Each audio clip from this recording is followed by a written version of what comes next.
Well, hello everybody, welcome back to our matchups. BDS versus w7m is about to begin. I think one that a lot of teams and a lot of players out there and a lot of viewers have been expecting very, very closely to see. BDS versus w7m. Welcome back again to our command center, the analyst desk.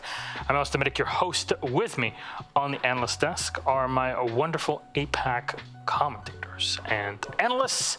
Please join in welcoming Mandy and Mr. Dev Marta. Good morning, well, good afternoon. How are you doing today? Afternoon. Oh my gosh, it is the afternoon already, isn't it? Yeah, doing good. Feeling nice and chill for day one, stage 2. I don't know how you can be chill when we know what game we're about to be watching. This is BDS versus w7m, the world number 1 versus the world number 2. This is grand final material right here. No, it's not. Come on, get off it. World number 1 versus world number 2. BDS, the team who's won everything except for a Six Invitational, and w7m, the team that hasn't actually won anything outside of Brazil. Look, with the scores that we've had so far in the tournament, I don't think anybody can call who can be in the grand final. I'll just give it to you straight like that, James. So now, let's introduce our team's production. Who do we have up first?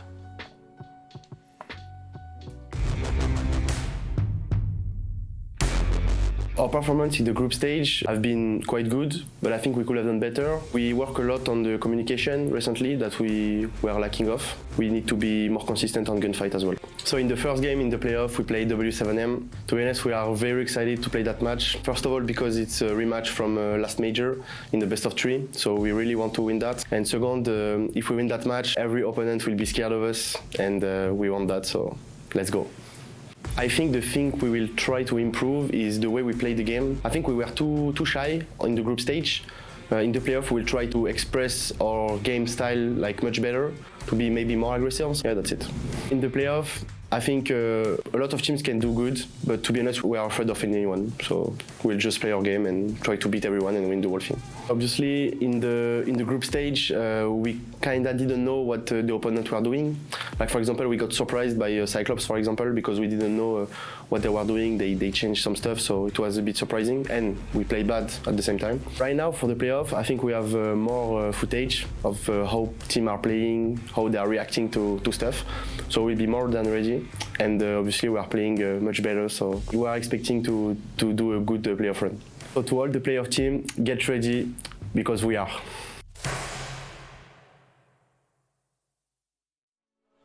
And that's BDS, who've had immense success, especially for considering the second half of 2022, culminating in their victory at the Jönköping Major, our final one for the year in November. James, fill us in on the squad so far at the Invitational. Well, BDS are on a championship winning streak. It's not just the Jönköping Major. They won $800,000 at Gamers 8. They won the Japan Invitational. They won the Jönköping Major. Then they won EU Finals. The only real thing left to win is an SI, and it's the only thing, if they did manage to win it, that could break the prize money they won at G8. But it's been a bit of a slow start. As Alem's mentioned, the opening game, they lost to Cyclops, which was a big surprise, not just for them, but for a lot of people watching.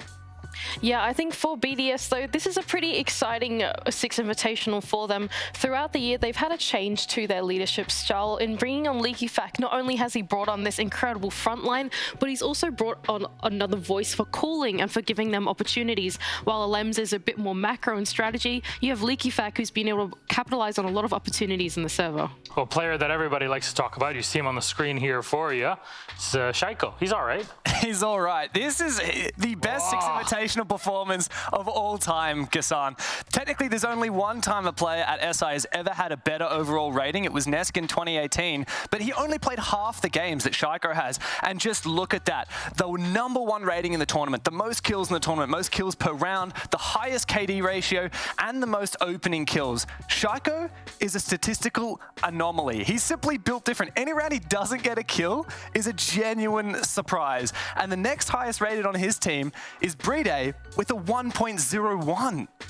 Not just that as well, but Shaiko is one of those players that, look, he's a little bit on the mature side of players nowadays. You get these like 20-year-old gunners absolutely zooming through the server, but this guy, nah, he is yet to be usurped by the zoomer 20-year-olds. He's still in it. And shout out to our the graphics department, by the way. Camille is doing a great job with our graphics, so thank you again. They look incredible, as you saw. Best SI performance, but on the other side, it's W7M. Let's see what they have to say.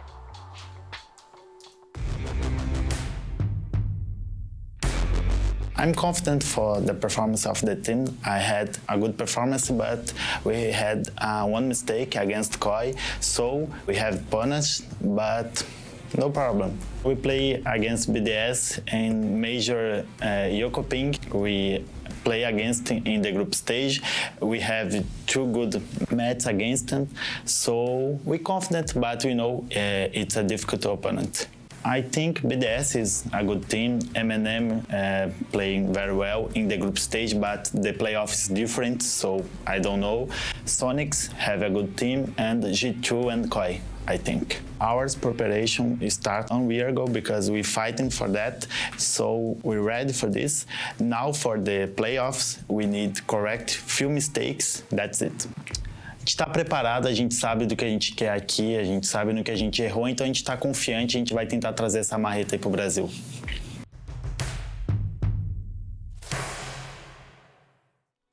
And that is W7M Esports. They were close at the top, held number 1 for a couple of days, but then that got pulled from right under them by M&M in the group.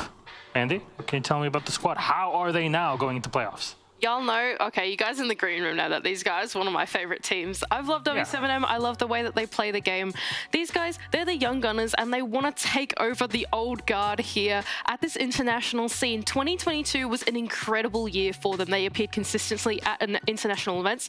Not only that, but they were in the playoffs of most international events as well. But it's just about making that next step to become champions. And really, for this roster, they are so young. They are so young and they're still developing, and having Julio in that roster now, closing that maturity gap to what BDS are and mentoring them has been really helpful. Well, a highlight player on the squad, who would it be? That's exactly who Mandy's just been talking about. It is Julio. Polar opposite to what we were talking about with Shaiko. Julio is the ultimate support player, and he is the second most experienced player in Rainbow Six history. He has played the second most maps in his Tier 1 career of any player. The only one to surpass him is Nesk. And on top of that, he also has, during the SI tournament so far, the best survival rate and the lowest kills per round.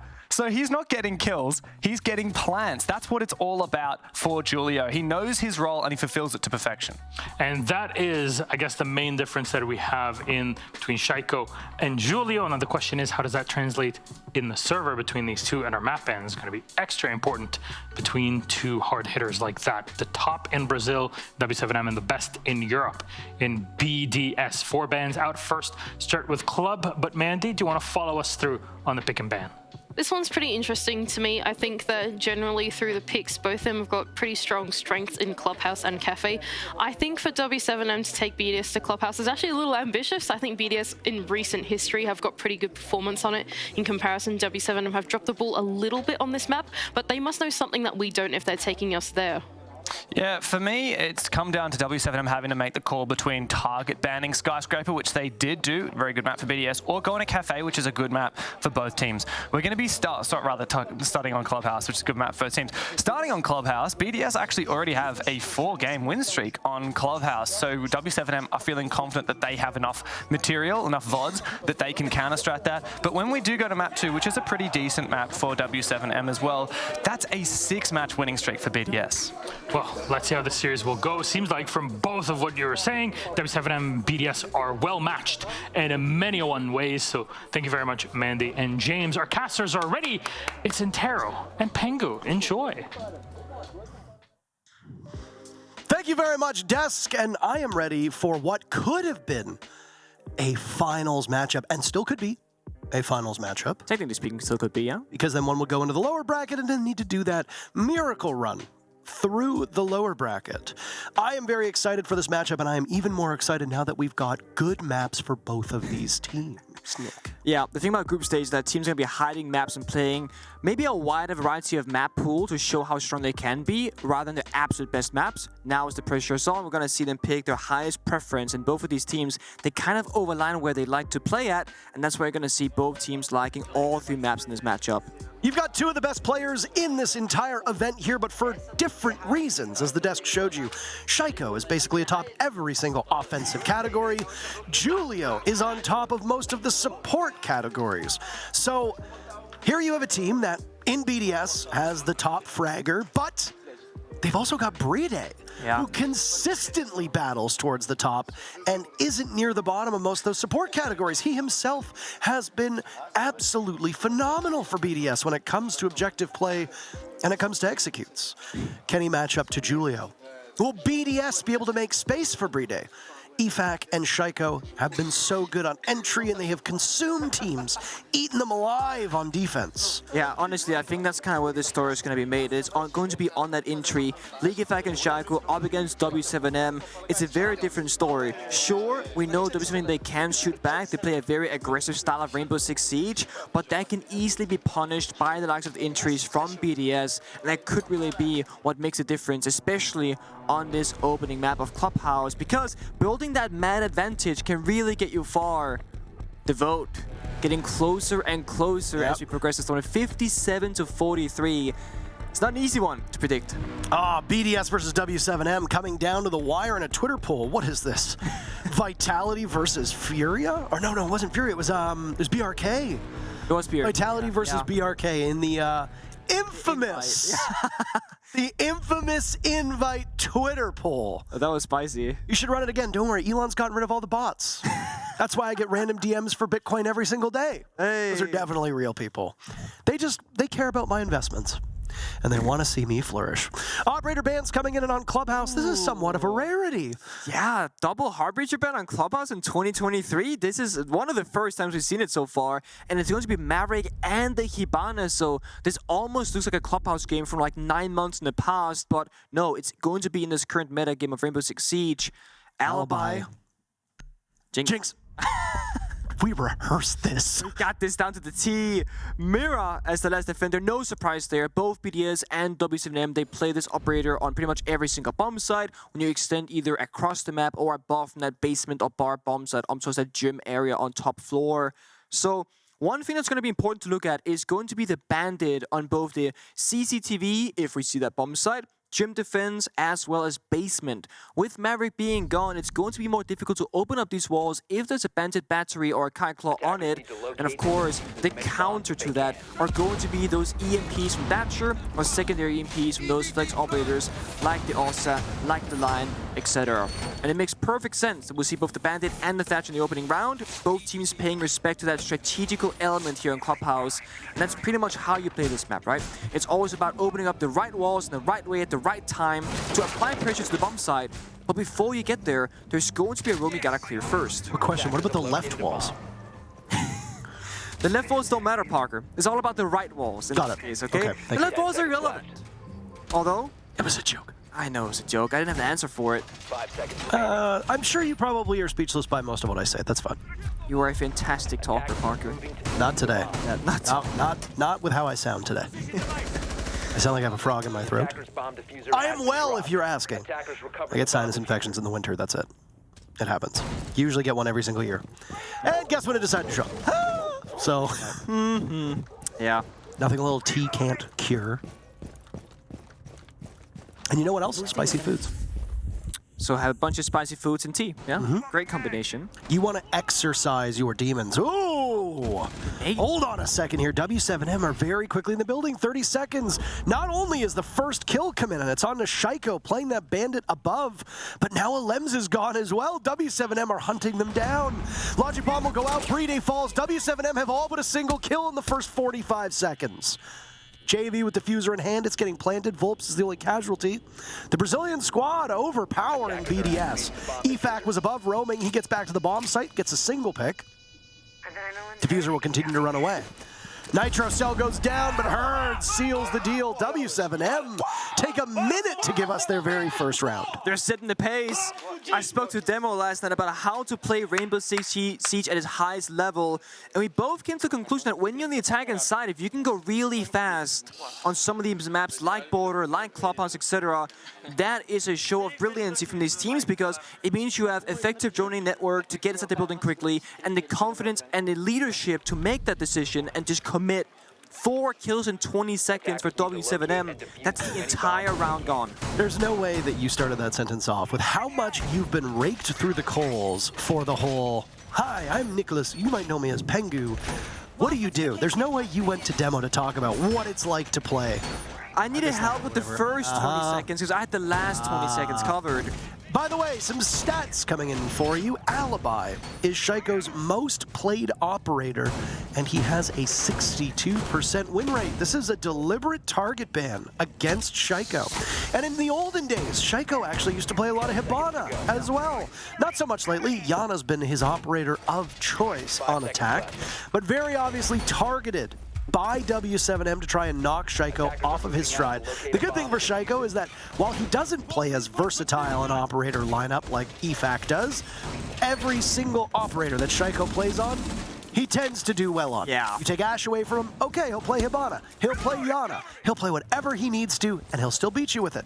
So we'll see if w7m have discovered some of the secret sauce with this alibi ban. Used to be that back when Melusi first came out and was played very commonly in pro play, Shaiko would always bring Melusi on defensive side, and everyone started target banning in ranked and FPL and pro league, etc. Shaiko just needs one operator who can play well, and then if that gets banned, another one. As you said, doesn't need the depth of league effect. Shaiko usually tends to do well on any particular operator, as long as they have a good gun.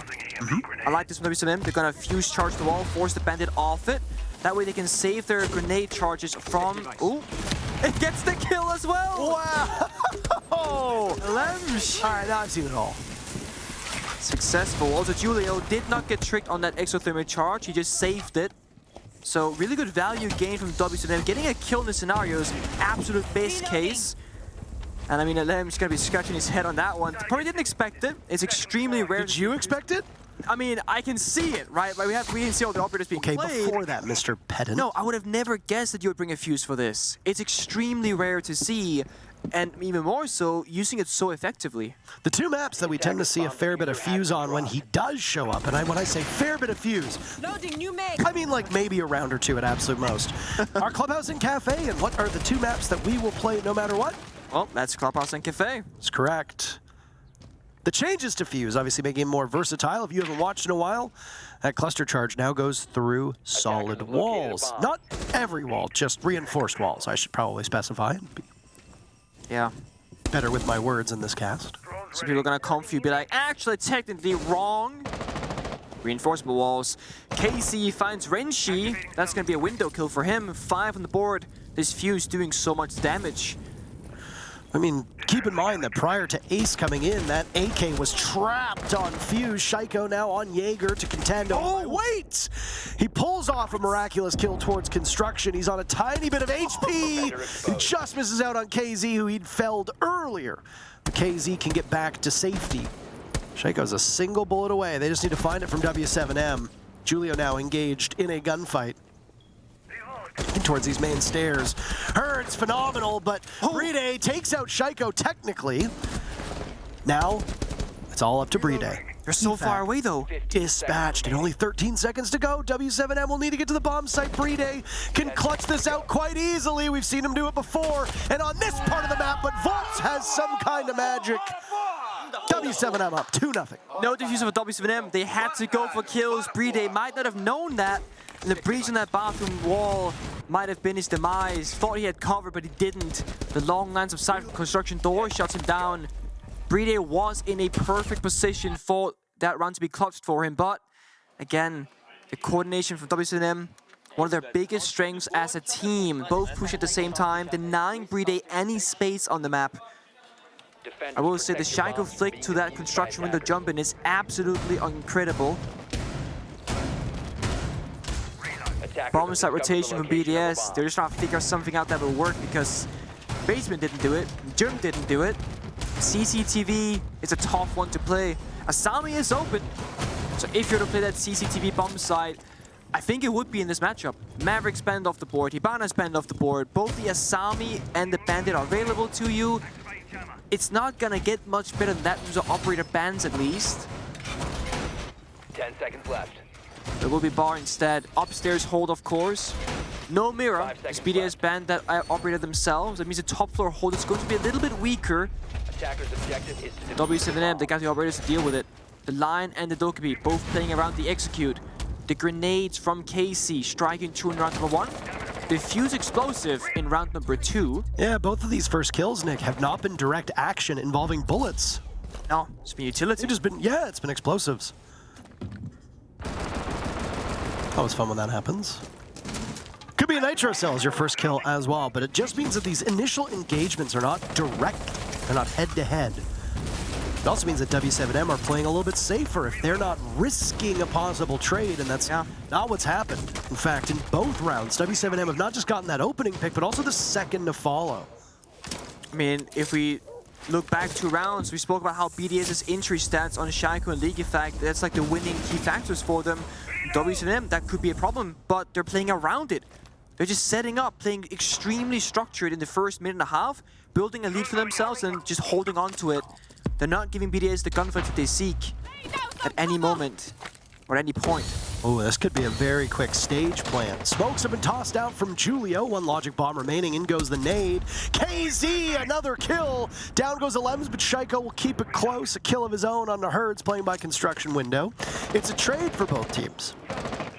A mini execute to force BDS to move on the map. The Gunsmoke team's a kill, but the smoke grenade is now spent from W7M. Planting is now going to be more difficult than before. Oh, down goes Volps and KZ will follow. BDS now have the big upper hand.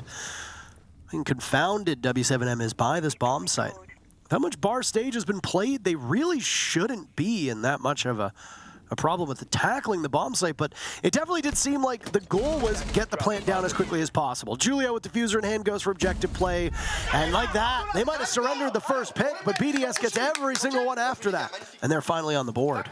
Clubhouse as a map tied second most in how much it's been played. It's gonna be, actually technically, with this one, it's the 15th time it's been played. That overtakes Bank, so it is the second highest.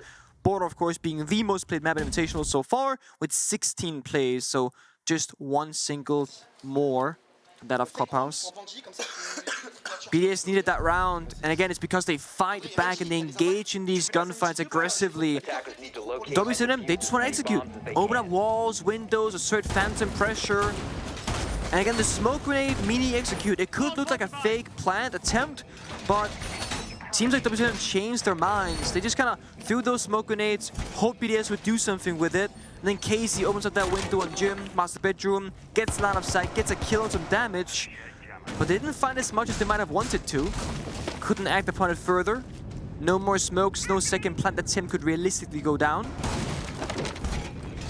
So basement it is again. Extensive roam up above. Again, no mirror available. You have to just take your gunfights. Jammers, of course, to slow down the drones of W7M, deny them information. But let's recall what happened last time. It was a fast execute from W7M, dirt tunnel, blue stairs, hatch drop. And it worked flawlessly. Only lost a single member. BDS, they are playing much closer to the bomb site this time. W7M, they got a more structured lineup. The Capital doesn't signify a rush, but rather a roam clear into an execute. Yeah, round number 1, they picked off Shaiko with that nade, and then they hunted down a Lems, and it was a very disjointed set of off-site play. EFAC, I think, was there for backup on the main floor. Whether he'd started on the top floor and escaped or not, I'm not entirely certain, but W7M are a team that will absolutely exploit a squad that does not play together. So if BDS, even though they have exceptionally talented players, Shaiko, Bride, and I'd even throw EFAC in there, can roam and get kills. Well, Bride will play in sight, but the other two will roam and they can get kills all on their own. They don't need any real assistance. That's part of what makes them so successful. Right as I say that, EFAC almost losing his HP as W7M collapse on him. Hunted down by the Gemini. Now he's got Renshiro with him and a Lems too. 3 players from BDS off to the races. But W7M are very much a team that will exploit you if you are in a position to not trade back. That previous round was a great example of that. BDS did trade back, and W7M didn't know what to do after that. Confronting a bomb site that they might not be the most comfortable with in terms of attacking, and then it was BDS to get 5 kills in a row. This round's different though. 1 minute 50 full roam clear for W7M. That means they have so much time to work with on these hatches and the kitchen floor. They have both the Thermite as the primary breach, Hurts on this Capital, secondary can openers to pop those hatches right on open. And again, this is what W7M they want. They got the execute style operator lineup. for that last 50 seconds in the round. BDS, though, with the Valkyrie cameras, they have information they can act upon. C4 in part of Lemsch could make a play. He tosses it. He gets hurt or seen. Julio runs backwards. No damage done. And now, it has to, you know, trigger the question. Does w7m realize that Valkyrie might be on the board? Yep, they find one. Yeah. It's a very valuable intel that's going to be given to the rest of BDS. After that first initial bout of damage done to EFAC, it's been really not that much, but Shaiko's ready for it. There it goes, and JV reads him like a book. Shaiko escapes back to church, 30 seconds left, and oh, he might decide to actually engage here. First kill goes to KZ, traded back though by EFAC. Down goes KZ. So the player that was involved with it, he's no more. Renshiro taking damage. Volts from above will look for the drop. The buck inside a kitchen. That's as common a spot as it's going to be. Numbers favoring w7m. Shaiko the only one, or numbers favoring BDS. Shaiko the only one dead now. Herds will follow. Diffuser going down in the hands of Julio. Volts will need to be the only one to stop this. And Julio manages to get it off. But EFAC shuts him down. Alem is credited with the kill onto Julio. Volts from above. Last man standing. Taking damage through the floor, drops EFAC. He knows they're coming, but he can only soften up the calves of Alems, and a little bit of shin damage is all he gets. 2 in a row to start this map. BDS have answered back with 2 of their own, and we have a tie game through these first 4 rounds. BDS playing the 1 versus 3 perfectly. They recognize we need to send 2 members upstairs to challenge that kitchen hatch. Sending just 1 member means if you lose that gunfight, you're back in that awkward vertical gunfight that favors the attacker so much. So it's going to be 2 above, 1 staying below, peak together, win that initial gunfight, and then you should get the round with the defuse coming on in. It's a very winnable round for w7m, but a good read changes that. That comes down to those 1 second in the moment decisions. BDS, again, perfect read on it. They get 2 rounds now to tie things up. They're slowly finding success, not necessarily the bomb side, but how they're choosing to play out these rounds. The aggression, the decisiveness, playing together. I mean, they have 2 great C4 attempts on toward bar, and if any of those 2 C4s hit, they play 5 versus 4 on the execute. So even with both of those C4s getting shot mid-air and not working out, they still went out in the 5v5. And w7m, they did not execute together. 1 member KC pushed down blue stairs aggressively, died early. Then the smokes go out, 1 member dies as well. And then in a 2 versus 4, that's when the diffuser starts getting planted. It's way too late in the round for them.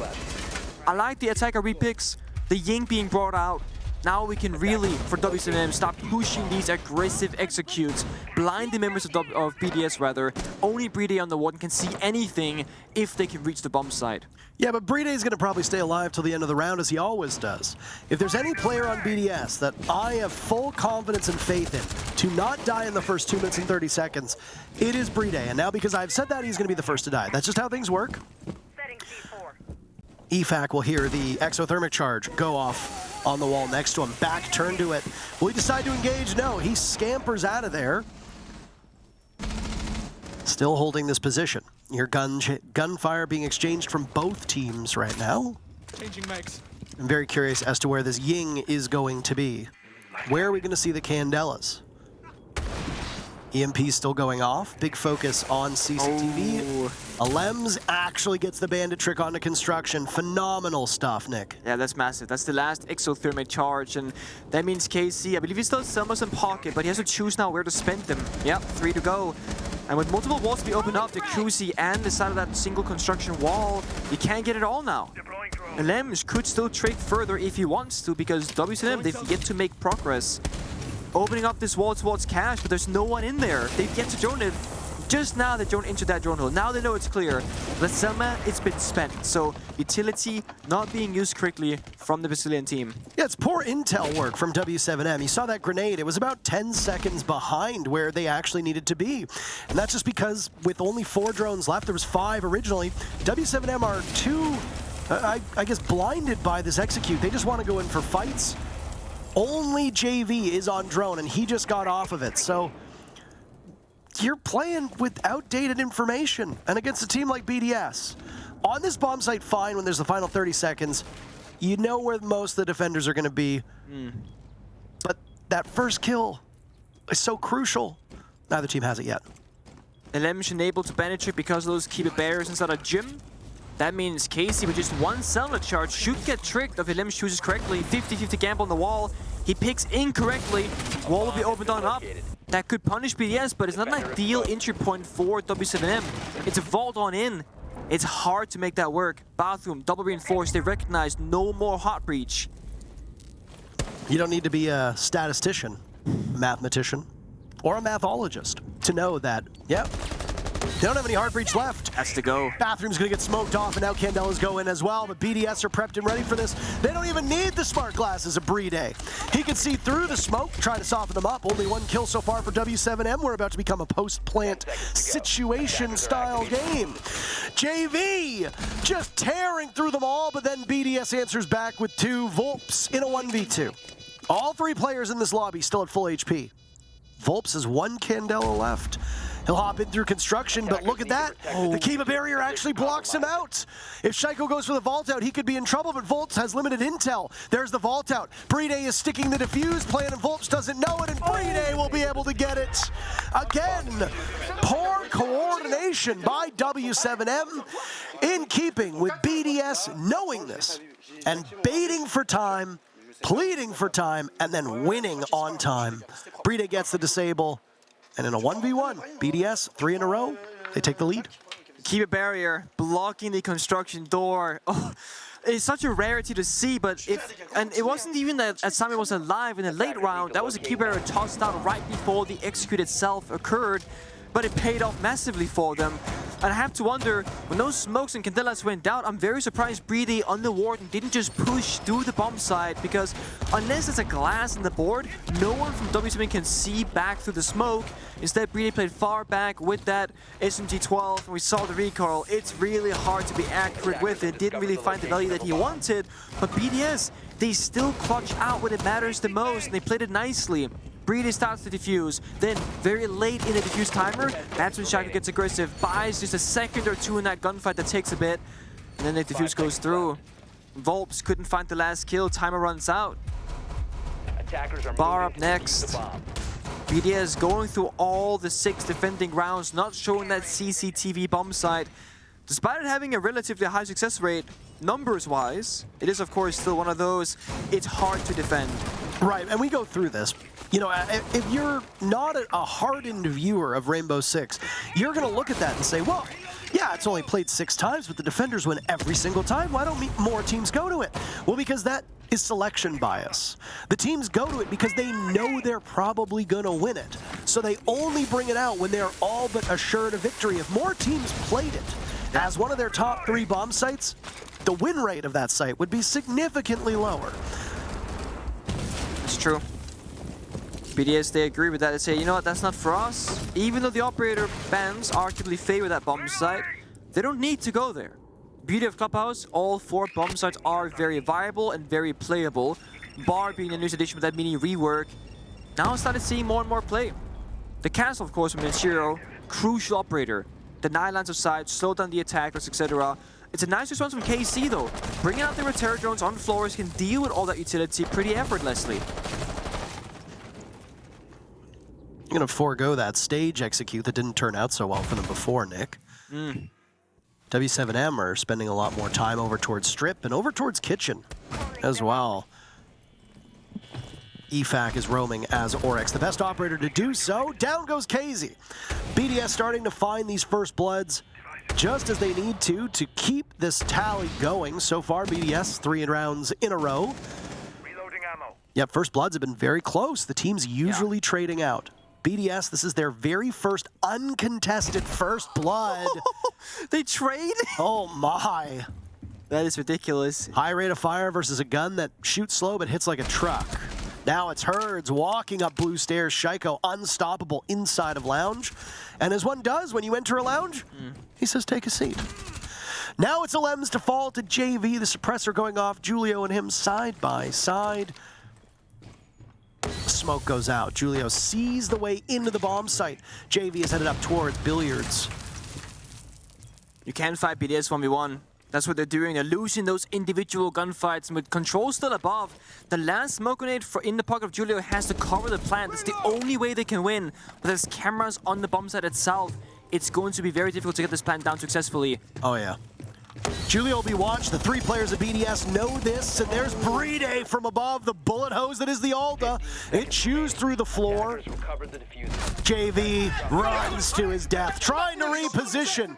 4 rounds in a row for BDS. This looks like the French squad that won the Jönköping Major.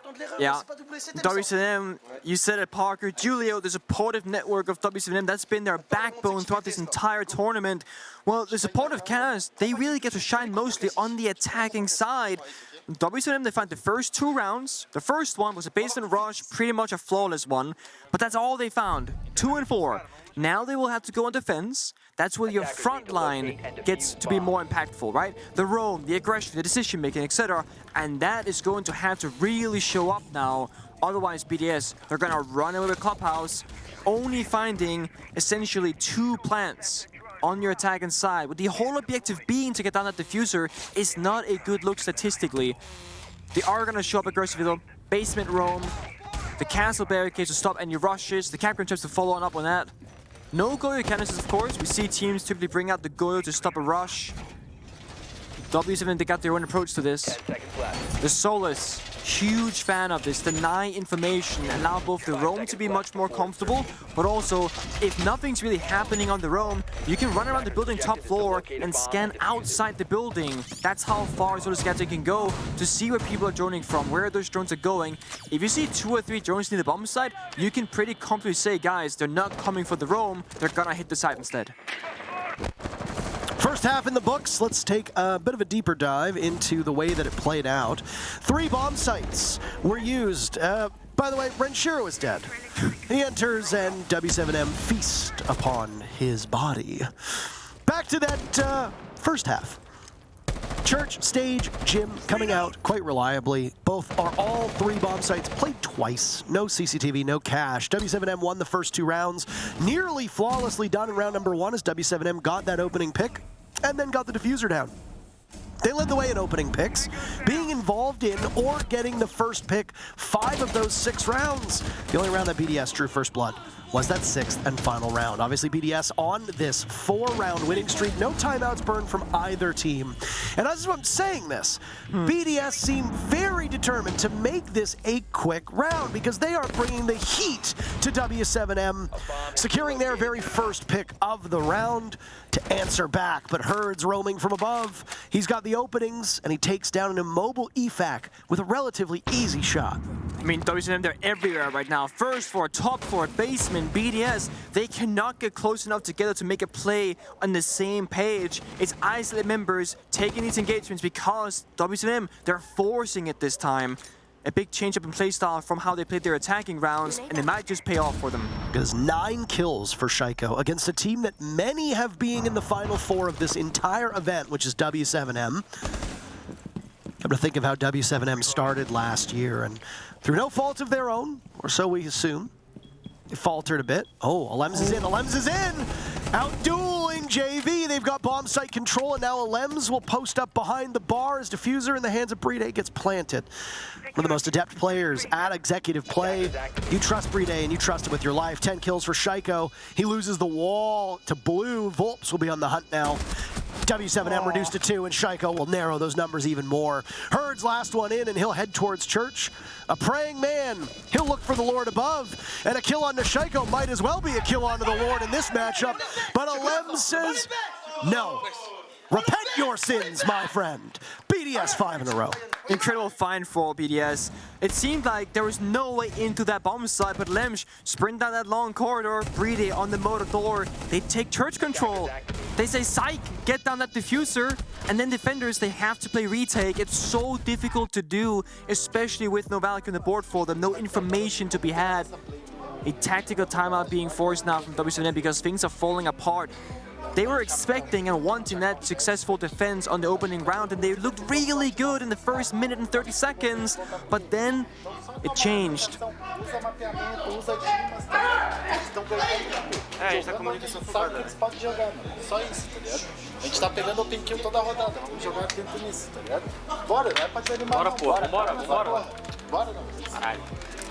You know, I really wish I spoke Portuguese, Nick. Yeah, keep on saying it, Parker. I too wish I spoke French. Then I could take the BDS team, you could take w7m, we can both exchange notes between these two teams. Camera person, can you please cut to a shoulder of one of the w7m players? Just a close-up. Because that looks like Shoulder? a maple leaf. I assume that these are invitational jerseys. Oh, right. I see what you mean. That's what I was thinking to myself. I was like, wait a minute, w7m are not a Canadian org. They're a fully Brazilian org. But they have what appears to be the silhouette of a maple leaf on their shoulder. Good catch. Not uncommon for teams to go with jerseys that in some way, shape, or form play to where they are going to be. And just donning my marketing hat for a second here. Okay. It's smart. Because introducing a limited time jersey that pays tribute to where the event is generates more sales. Think about it. You might already own a G2 jersey, but if you got a G2 jersey with a maple leaf on it and you are a Canadian G2 fan, oh boy, you're getting me all hot under the collar here thinking about it. Yeah, that, I mean, it also pays tribute to where they might win a tournament, right? Like, let's say w7m they win this tournament and you got that Invitationals themed jersey. That's pretty damn cool. CCTV being shown now for the first time. All 4 bombs are seeing play within 8 rounds. And as I said, I think it's a smart choice for either team given these operator bans of Maverick and Hibana. It means the bandit trick can be enabled. However, w7m not opting to even attempt it. They are playing the keeper barriers, the Asami on Catwalk. That can make life difficult for BDS, but they might rush this. Yeah, that's exactly what they're going to do. BDS falling by the wayside. They were wondering, could they overwhelm w7m? The answer was no, but now it seems like the answer might be yes. EFAC will engage in another drops. Julio left on red with the Solus down below. w7m reduced to ashes so far as the fires burn through the bomb site. And just as quickly as it started, BDS has moved a map point on w7m's map. That is what we call emotional damage. w7m, they take their tactical timeout, they talk through the problems, they say, let's go boys, good vibes, let's bring it back. Next round, CCTV rush in 30 seconds. And again, because there is no bandit trick in the wall, because there is no bandit trick in the wall, it's free. EMP goes out, exothermic charge, Leaky Flag again. The depth of this man, playing so many flex operators, brings out the Ying on the CCTV window, and they just go for it. The opening kill was, you know, from 1 into 3 before w7m answered back, and no diffuser needed. Just go for broke, go for kills instead. Match point now. And w7m are going to go straight back to that first bomb site attempt. That was the basement, which worked out for him in the beginning before it didn't. Alem is going to be flexing around. His turn now to play the Ying, perhaps. As Leaky Fag plays the Buck instead. It makes sense. Leaky Fag doing the entry job with Shaiko up top floor. Get himself destruction, get him inside the building. Alem staying back further, playing a more supportive version of it. So that's how you do it. Alemish execute style Ying for late round, you give it to him. For early aggression for a side rush, give it to Leaky Fag. It speaks to the characteristics of both of these players and how they play the same operator, but in very different stages of a round. Alemish, not known for his rushes, known for his big brain. Obviously can be said for Leaky Fag, but a very smart player. Also helps IGL in this BDS squad. Well, w7m are fearing the worst yet again. Those first 2 rounds to start off Clubhouse seemed so good. At the start of that 3rd round, if you're a fan of the French team, you were a little worried. There goes a nade, but it blows up a little bit too early. KZ doesn't take any damage from it. I feared for him, not gonna lie. When I saw it naked and tossed one out. You saw the grenade naked? I saw the grenade. Does it usually wear clothes? That's I suppose grenades are usually naked. I was gonna say, it has a layer of like green paint. Does that count? It's not the naked layer. The naked. Let's paint you in green and see if you're still naked, huh? Okay. Another nade goes in. Shaiko thought he had it clear, but under-tossed both times. KZ, the very first kill for w7m. 1 minute eclipsed in this round. Shaiko not necessarily paying respect to the entry point he could choose because he could just go in Garrett's door, walk in with his teammates because Renshi and Bride are there. Instead, toss his second grenade, kind of hopelessly, desperately just to get inside the building, and he loses both grenades to do 0 point of damage, and he gets shut down by KZ. So confidence definitely on the side of BDS, but might be their biggest opponent right now. Not paying respects to whereabouts, the reason they weren't going to shut them down. A payload plan being opened up for BDS. That Retero drone opening up the possibility for it, but they've yet to get full control. There go those Candela charges as we talked about. They can function very similarly to fuse charges. Use them on the floor, they'll drop down and they'll blind everybody below them. Now BDS will go back onto drone work. Maybe a bit of a scare for w7m. The prevalence of Ying in this current meta mandates the prevalence of Warden being much higher than usual. And that's why we do tend to see this operator who at one point had next to no pick rate at pro play, dominating a lot of these rounds. It looks like BDS, they want that pillar plant. This Retero drone should destroy the keeper barrier. It doesn't. That means they can't get in. If that keeper in the hallway gets destroyed, they can plant in that exact position. BDS gonna change their plan now. And Shiro's gone as well. So the 6-round streak from BDS in jeopardy. They sit pretty still. They'll be on map point until overtime, providing w7m gets there. Nitro Cell goes out and dropped with the diffuser. Bride dies. Alems is next one in. No sights in that direction. It's Alems to clutch out, but it's a flawless from w7m. That's exactly what they need to keep momentum up and keep themselves in this matchup. Looking good throughout the entirety of that round. Their flank as well happened. I'm not sure exactly why. BDS, they had a member dead of Shaku early on. Should have been on a flank camera to give that information. Maybe a camera wasn't there, maybe it was missed. Either way, w7m did punish successfully. The difficult thing is, you're on match point. You gotta get 3 more rounds in a row. You gotta go through secondary bomb site and tertiary. Find success on both of them, and then one more, and then you go to overtime. It's such a tall task. So when teams are finding themselves in this position, you don't look at it that way. You don't say, oh, we gotta win this, this, and that. No, you go one round at a time. Right now, all we care about is the gym defense in an isolated scenario. And if that round goes their way, you choose your next bomb site. And you'll just do that until you face your destiny into overtime. And it seems like an easier task ahead of yourself. w7m, they've tried playing aggressively the first 2 defensive rounds, did not work for them. In round number 3 that we just saw on their defense, they played that very static, passive basement, holding angles, the exception of a single member flanking when they already had the advantage. That worked a lot better. But that was also BDS playing a little bit too confidently, right? Shago jumping that blue window, getting shut down immediately. BDS playing 4 versus 5 with no frag grenades. Couldn't get what they wanted. And these operators, Leaky Fag on the Ying, Renshiro on the Fuse. What are we seeing right now from both of these teams? This is not common. I believe we're seeing an exciting match. We are. I'm here for it. I really am. Nicolas.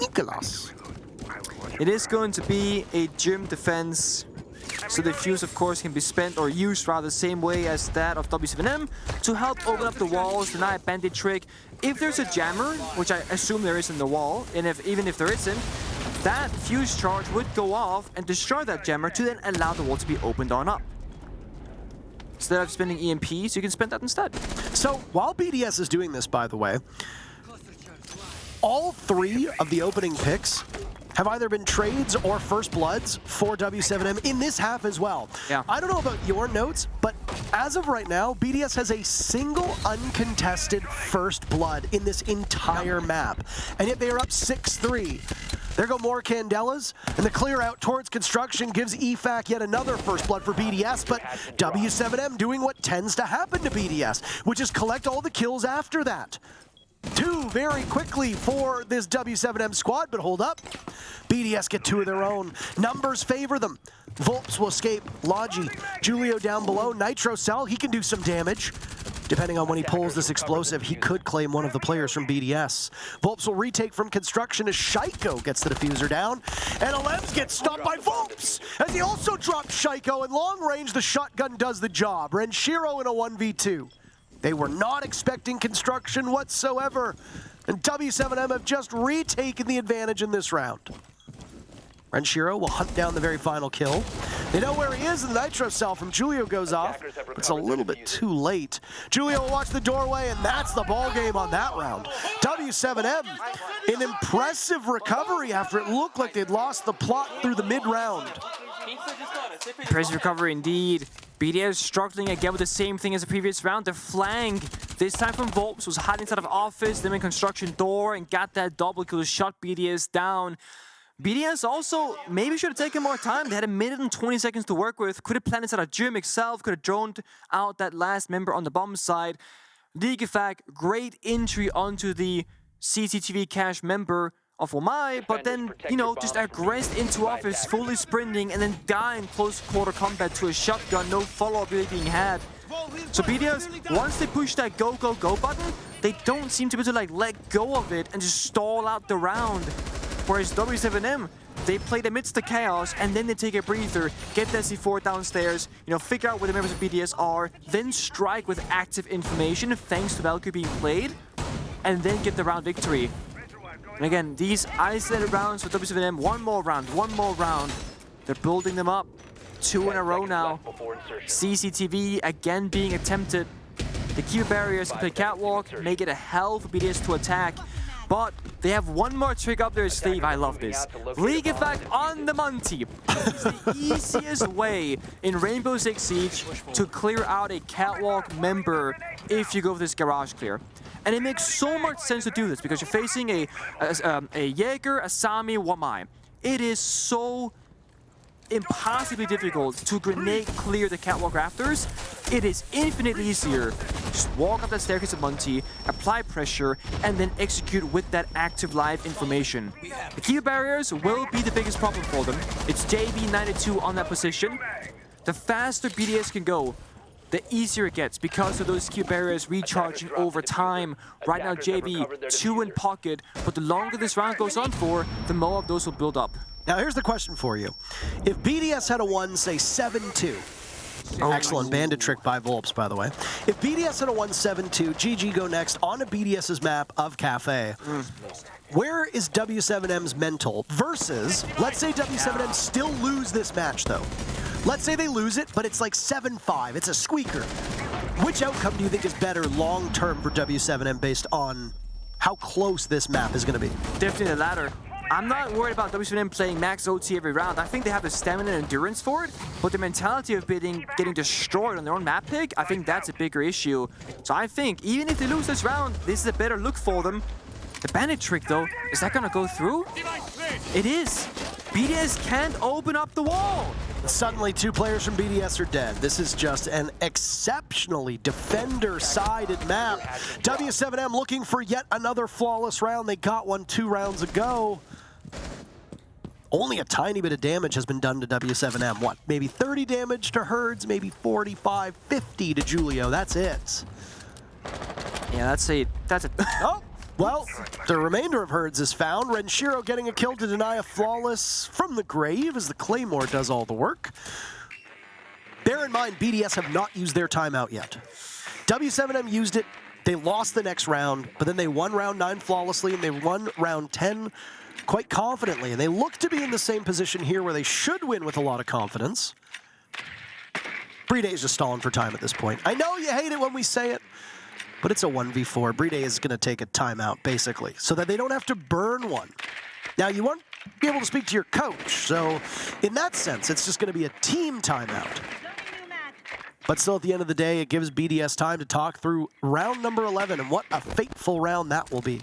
Yeah. BDS, when they play domestically in Europe, one of the biggest pieces of criticism that they receive, especially from talent and other pro players, is that sometimes they mess up the easy things. And it's funny enough, this CCTV attack is, I believe, the area that BDS have struggled the absolute most in their entire careers as an organization, where they commonly cannot get open the CCTV wall. The only difference is, BDS don't typically lose those rounds anyway. They'll just walk through garage, walk through construction, win their individual gunfights, and then win the round regardless. And they had that entire strat set up ahead of them. Capital fire for catwalk, grenades for catwalk, the money to clear out the catwalk. But the first step in that entire plan for it to begin is to, of course, open up the external CCTV wall, which got bandit tricked twice. They didn't nade below, they didn't fire through the window. They had so many different tools they could have used to get that wall opened up, but they're being greedy, saving all of it for catwalk. They were so ready for it that they completely forgot the possibility of a bandit trick. And it's why the Maverick Bandit is so important to look at. Because if Maverick's on the table, that Bandit cannot do it. You just open up a tiny line or a tiny hole, force the Bandit away, open up the wall like anything's back to normal. But because BDS themselves ban out the Maverick, it allows for CCTV to be played with a much higher success rate because that wall gets tricky. BDS, they're sticking to it, not taking their time out just yet. I imagine if we go 6-6, that's when it's going to happen because you kind of reset for that overtime scenario. It is a defender at a Clubhouse in terms of numbers, but it comes down to execution more than anything else when you attack and line up. It's the attacker's choice whether they're going to be winning or losing based on how they execute in the first stage of the round. Small little touch, by the way. I like that exhale that Oryx makes when the dash recharges. It's like, okay, I'm ready to run again. Got a real life Flash just running around here. For legal purposes, that is somebody different, by the way. Don't come after me, Warner Brothers. Grenade from down below. Volps is on the other side of the wall. Shaiko picks wrong. Shaiko's nades have not been very good on Clubhouse. He's just kind of fishing with them. Like, it's usually without information. BDS are already down to 4 drones, and we are 45 seconds into the round. So w7m hunting them quite effectively, and that's what happens when you have a Solus on the board. Yep, that's the Solus difference for sure. BDS, they're making progress on the map, but it's a bit awkward because they're taking all this poke damage. w7m, they're looking for pigs, fishing themselves. Might find one through the soft wall. Oh, Herds has dropped down to Garage, and he's in a world of Herd. Volps. Oh, waiting to die from Alems. Does he even see him? Draw Herds out. That Garage is cavernous, so they'll hear that Logic Bomb call for quite a while. w7m have already escaped away. BDS, a crucial round, getting that very first pick. Yeah. And they're hitting the bomb site next, but League Effect might get caught. Yeah, JV is there, and Julio in as well. JV for 2 kills.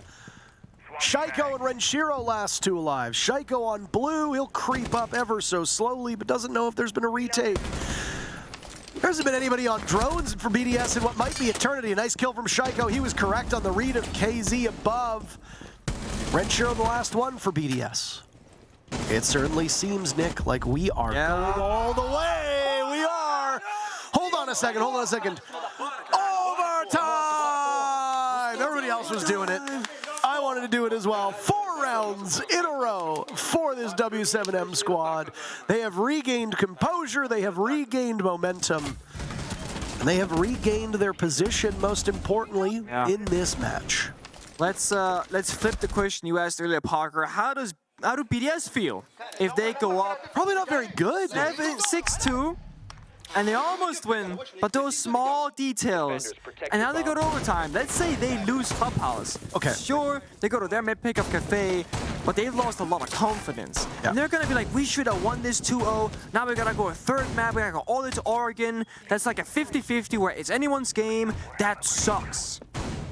Sure, this is upper bracket.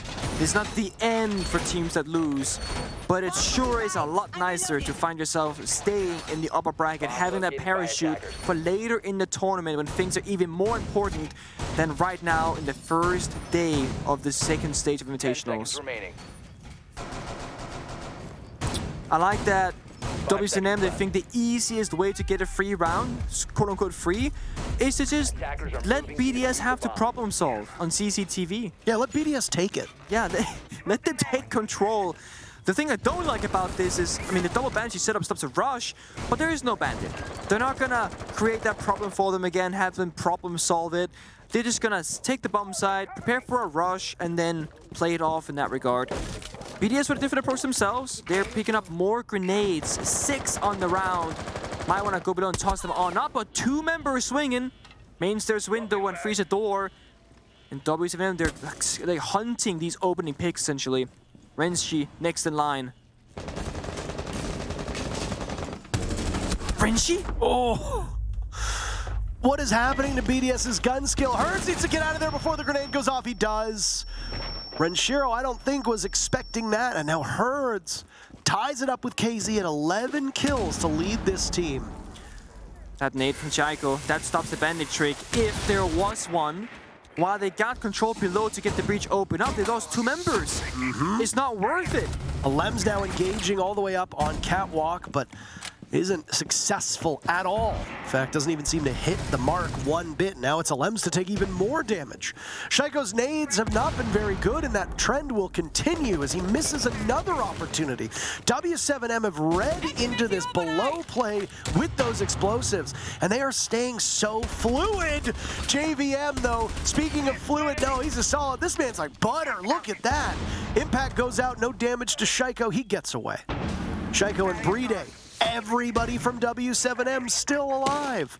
First comes the ladder. What is this? How can you retake like that? Shaiko drops to KZ. Oh. And the Clutch Master himself will begin what could be a turning point, but likely won't. Look at Herds' position. This is a rat angle. You're a rat. Hiding like rats. Ready to just gnaw away at the legs of Bride. Volps goes for the run out instead. W7M on map point. Jesus. I mean, yeah, take the time out, BDS. You need it. I just want to listen to their... Tell, like, if their tones, how they are, if they're frustrated, what they are when we see them in a second here. Because they gotta be frustrated given how these rounds are playing out.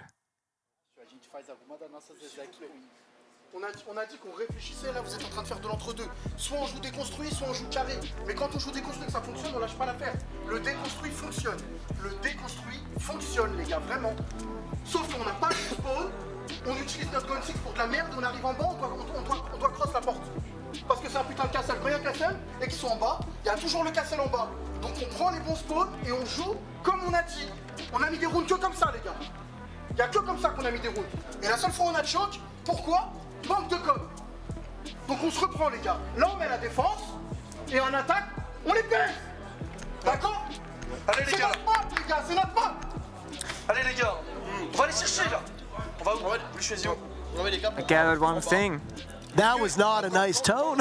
No. Lots of pourquoi, which as somebody with a very high school level of French just means why. If your coach is saying why a lot rhetorically, not usually a good spot to be in. No, I mean, I heard communication as well, and it definitely seems like BDS are in 2 different planets right now.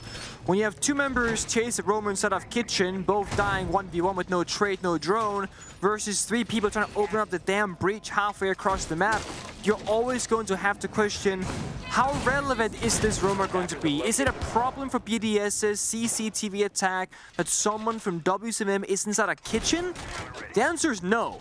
It really isn't. Maybe after you get the breach, you can allocate more manpower, play more together, then try and go for that kill. But BDS, again, playing a bit greedy, thinking they can get both. So they call a timeout, and just like what happened when w7m did that, well, it's going to be a spicy opera lineup. The Glass and the Ying and the Sense. Heavy on execute, terrible for roam clear. I'm curious to see if it's going to be a fast round for w7m and just how fast it's going to be. BDS, the one advantage they have is that if they can get into these gunfights, it's going to be worse guns from the attacking lineup. But of course, as the defending team, BDS, they don't know what attackers are being brought until they find them in a gunfight themselves. The scanning for info could be big. Shaiko on the Valkyrie. They might find out something is fishy. No primary hop reach though. It's triple secondary can openers. Slow start for w7m. They want the roam clear. They want to get to a normal execute circumstance and just get really crazy really quickly. But they have to cautiously make their way through the map first. They're taking no risks. They need all members alive. Yeah. W7M, just as they did on one of their previous attacks on Churchnik, are quite quick to get in again, entering over from Strip. They'll flush out whatever roamers there may be, but don't find any so far on this first floor. Hatches, of course, will require that secondary hard breach from Buck, as he's the only hard breach that's actually on the board. Well, he and KZ, technically, as they both hold on to that same secondary gadget, and there it goes. No Kaid to worry about, so you don't have to deal with any Electric Claws. Though, it feels like every goo mine that's been put down on this map has been found by w7m so far. Yeah. The IQ here, very important to note. The one counterplay BDS they have, it's information. So the IQ, while gadget-wise doesn't give you anything for the execute that is about to happen in about 30 seconds, it does give you the shutdown of information from BDS, allowing that execute to go on through even with a higher likelihood of success, working out rather. The Glass and the Ying are going to be the two key operators. Ying's gonna start the chaos, start the execute. Glass going to lead the entry, allowing Yulo to get down that diffuser. The Sense, the Ying, the Glass. There's just so much here to obscure a plant. And I mean, a Glass, a Sens, a Ying, this is gonna get absolutely nasty. And there's no Warden from BDS. That's the bigger issue. So BDS might get flattened by this entry. Shaiko softened up, but Herds and JV take their lumps too. There's a Nitro Cell, doesn't connect. Volp's the first kill, Volp's another kill. The Glass right now quarterbacking this attack. BDS losing Shaiko, losing Renshiro, and with it, the round hangs in the balance. Amidst the teal curtain, there goes the Nitro Cell, but JV is perfect. Diffuser down, and BDS finds their very first kill, but it might be too little too late. EFAC trying his damnedest. Brede will need to carry some of this weight as well, and they're making it work from a 5v2 to a 2v2. Does the magic run out? EFAC looks towards blue. Has Diffuser been surrendered? Are they in position to actually do something about this? JV split up at the moment from KZ. KZ from above. JV, a pick onto EFAC from blue, and there's KZ to seal the deal. What an impressive run by w7m to cap off Clubhouse. I mean, it is their map. But from 6-2 BDS to 8-6 w7m. Yeah. 6 unanswered rounds in a row for the Brazilian squad.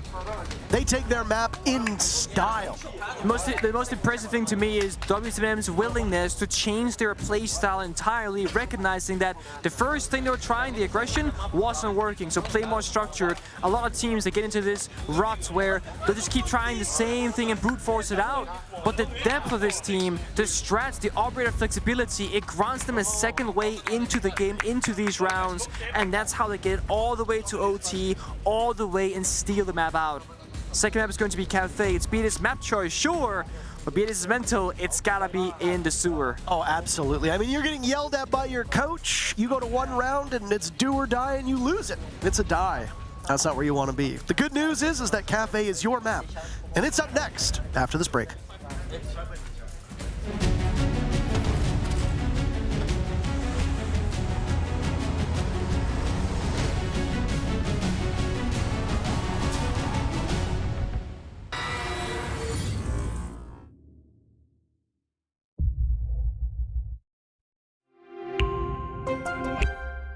I'm Nicholas Morton, but you know me as Pingu. I'm a two-time Rainbow Six Siege World Champion and former top Rainbow Six Siege player in Pro League. Welcome to my Siege Ranked Bootcamp. We're talking 20 seconds left on the clock, you got the diffuser in hand, what do? Play the way that you're comfortable with, because you have confidence when you're in this position, that is when you're gonna be at your very best. Good luck.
ladies and gentlemen, folks and non-binary friends. BDS started off, actually not that great. W7M wins rounds 1 and 2. BDS storm back 6 rounds in a row. And then W7M wins 6 rounds in a row of their own, and they win the entire map. Yeah, when you say BDS didn't start off great, I was like, what are you talking about? But no, you're right. It was w7m who started off in a fantastic fashion, and then things really changed. The opening kills, something that we mentioned twice during the broadcast, is that BDS only found like 2 uncontested opening kills throughout the entirety of this matchup. It was always traded back by w7m or vice versa, depending on who got the literal first kill. No one really building a clear advantage, but in overtime, w7m, they get 2 uncontested kills, 2 uncontested rounds, basically 2 flawless almost, and they get, of course, that 8-6 scoreline. On your screen is the map summary from Clubhouse. This is a map that is historically very good for both of these teams, but was obviously picked by w7m for a reason. And despite that scare where they couldn't get around to save their lives, w7m perform a miracle. KZ leading the way on the team 14-9. As for BDS, Shaiko barely going positive. That cannot happen for BDS. Look at the scores of BDS. Despite the fact that it was decided by just 2 rounds, every player on BDS was underwater. Shaiko was 13-11. This was not a carry game for Shaiko. The whole team had some serious struggles, and Shaiko's nades on attack were quite poor. His entry stats weren't that great. He excelled on defense more than anything. Yeah, I was going to say the injury stats is actually what I'm the most curious about, because you can go even 10-10 kills devs, but if you're 1-3 in injury and you're the injury player, that's the bigger concern for me. And it's half Shaiko going in alone without any drone support. The other half that, again, w7m with 2 members ready to strike to punish it. Clubhouse and Kafe, they play out quite differently from one another in terms of how the map is approached, but they both come down to execution and to team coordination. These are not maps you walk around single-handedly just taking kills and taking opportunities. You need your team to build around you, so in that fashion, it's gonna matter how teams perform in Clubhouse. Operator bans, BDS target banning the Nomad onto w7m, trying to prevent and remove some of that structure that they're trying to force against BDS, and perhaps trying to speed things up on their aggression on the defensive half, where BDS they start first. Dokebi. Interesting with Nomad. Talked about the double hard breach ban on Clubhouse, on Kafe. No hard breacher ban is, I'd say, pretty atypical of this map. Yeah. Tend to see more of those utility-based operators, and sometimes you will see one of those more frag-heavy operators, especially one with explosives. Nook is a pretty decent ban on this map for a lot of teams. Asami here, Solus are both great. I was going to say, for the defense, you've got to pick between Solus or Azami, unless, there you go, I was actually just about to say that. Unless you're concerned with a deep roam involving those black mirrors, and then a Mira is a good decision, and that's exactly what we see. Mira, the last operator banned, now joining Valk in Limbo for this match. I got a, I'm gonna be slightly biased and just trying to help out BDS in this match, just because why not try and push for a 3rd map, right? So I got a little thing from Twitter, Sir Chaos. He said, "I'm Stefan LeBleur, but you know me as Shaiko. I'm major winner and current GOAT. Welcome to SI 2023. We're talking 20 seconds left on the clock. You have the diffuser in hand. What do? You kill them all." Now that's the kind of Shaiko that we know and love, who's shown up at this event throughout all of groups, leading in rating, leading in KD, leading in entry stats. But I'm at number 1 of Clubhouse. 1-3 on entry, only +2 on the KD, and playing very isolated, not spending utility very effectively, and getting shut down on every entry point and half of those attacking rounds at least. So hopefully with that little piece of poetry, Shaiko will hear that somehow. Yeah. Shape up. Yeah, I'm sure he's listening in here. Great job. Yeah. If not, you know, maybe his coach, he'll see that too and be like, you know what, I'm going to tell him myself. Alibi is available to Shaiko. You mentioned, Parker, that it was his most played and highest success rate defender in the game. Well, it's available to him now. So there are no excuses on the defensive side from Shaiko and BDS. They got Asami to hold piano. I would say they have all the tools they would want for this aggressive hold. The Capital, the Lion being brought out. Spoke about the operator bans. It's pretty atypical to ban a Heart Breacher. That's because of the introduction of Ace. Back when Hibana was the only like ranged Heart Breach, Hibana bans were rather common on Kafe. But now, if you ban the Hibana, they bring the Ace and vice versa. It's kind of a low-value operator ban. The only real difference is that Hibana brings 3 flashbangs, Ace brings no ADS clear. Other than that, they're basically the same. Herds taking damage, that's all we've seen so far. Anyana now, they clear out from above. This is a cocktail defense, so it'll just be a dead drop from this hatch into the bomb site if they want. I'd like to emphasize the word dead here because that's pretty much what's going to happen. Oh my goodness. The previous round I said that I basically rely on Bride as a caster, not dying. Well, he died, Parker. 90 seconds into the round, Bride is no more. Yeah. And it's a mute operator pick, so it's not the biggest loss in terms of utility. Of course, that C4 or bulletproof camera is no more. The good trade back from Renshi, aggresses forward. It's shut down though. w7m answering that one back. Herds was the one who'd taken some damage at the very onset of this round. That was the Yana playing up by Skylight. Fire will spread as Alems runs into it, not out of it. So when you see the fire coming, you're just gonna run. How are you gonna do it? Serpentine! Serpentine! He did not serpentine, he ran directly through it. Another E1D will go off, Nick. JV has been exceptional on rappel and guarding these windows. This is the horizontal play that comes to define Kafe, but Alems reads into it. After he had taken some damage from the fire, he gets his revenge. Team's in a 3v3. Oh no, Julio taking some damage from KZ. That's a small mistake, but in the greater scheme of things, it might be kind of bad. Volps is now dead as well. Julio at 50% of his HP in a 1v3. Entering through Piano. No intel. They see him though, there's bulletproof camera up. They know exactly where he is. And only 15 seconds to go. 15 seconds left. BDS can lock this one out. They just need to play patiently. They don't even need to engage if they don't want to. Let them come to you. Alems decides, no, you know what, I want the kill. BDS win round number 1. The benefit for BDS is that they're starting on Kafe defense, which is a very comfortable place to be. That top floor cocktail bomb site and then downstairs is out of reading that plays out similarly. Very, very stable, very arguably easy bomb sites to defend. Where things get tricky for the defenders is going to be downstairs and kitchen bomb site. If you roam, well, the roam is very loose, it's very chaotic, it's hard to do successfully. If you play passive on bomb site, the issue is the entire floor above the bomb site is soft destructible. That means that if w7m they get map control, they got the bug, they got the sledge. Nowhere on the bomb site itself is going to be a safe place to be in. So I'm surprised BDS to go here on their second rotation. Speaking of this defense on Kafe being a good side, let's look at the Kafe results so far. It's tied for 4th in terms of most played map at the Six Invitational. 13 plays at the start of today. An overall win rate of 53% of rounds being won by the defenders, 47 by the attackers.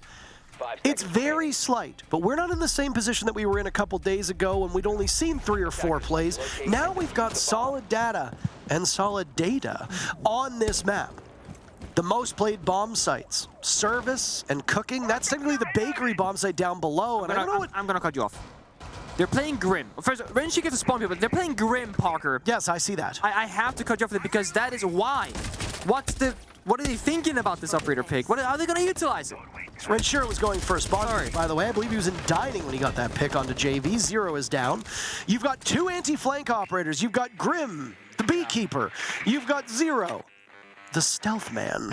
You've got Osa with that movable shield, able to take up so much space. And I mean, on this front bakery bomb site, those shields are great, especially if you can eat through the defense's impact grenades. Because if you do not have any way of blowing up that shield, you just have to sit there and hope you win an engagement.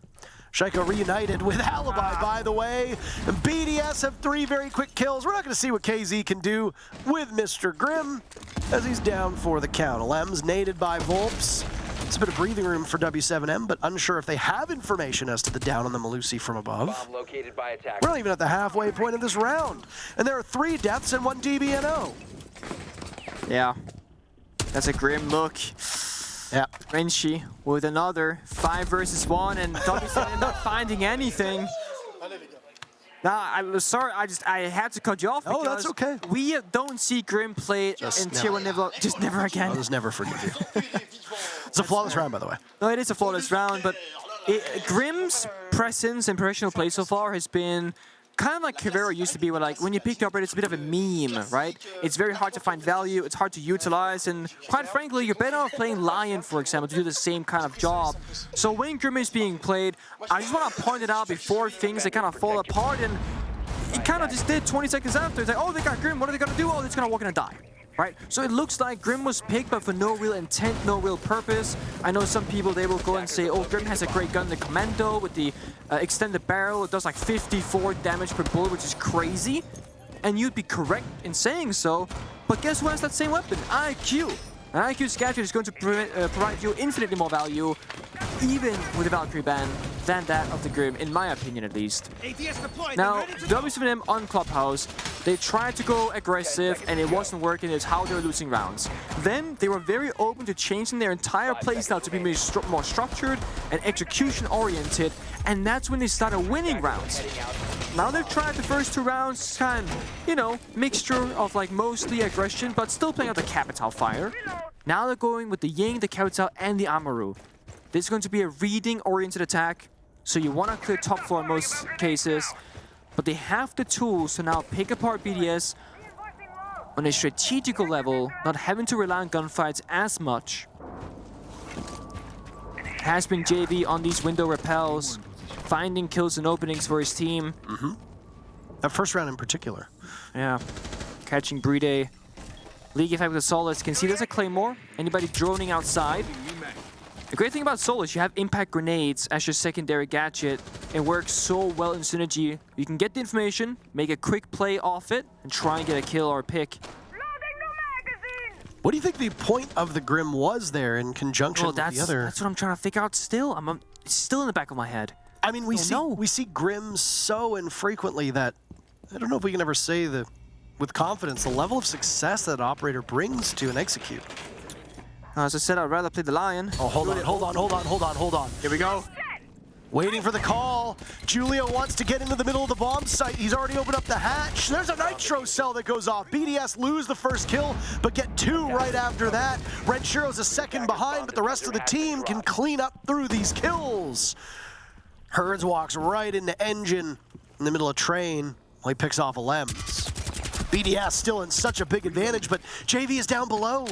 He's a phantom. Renshiro falls on white stairs. It's a 2v2 at this point. Just over a minute left to play for both of these teams.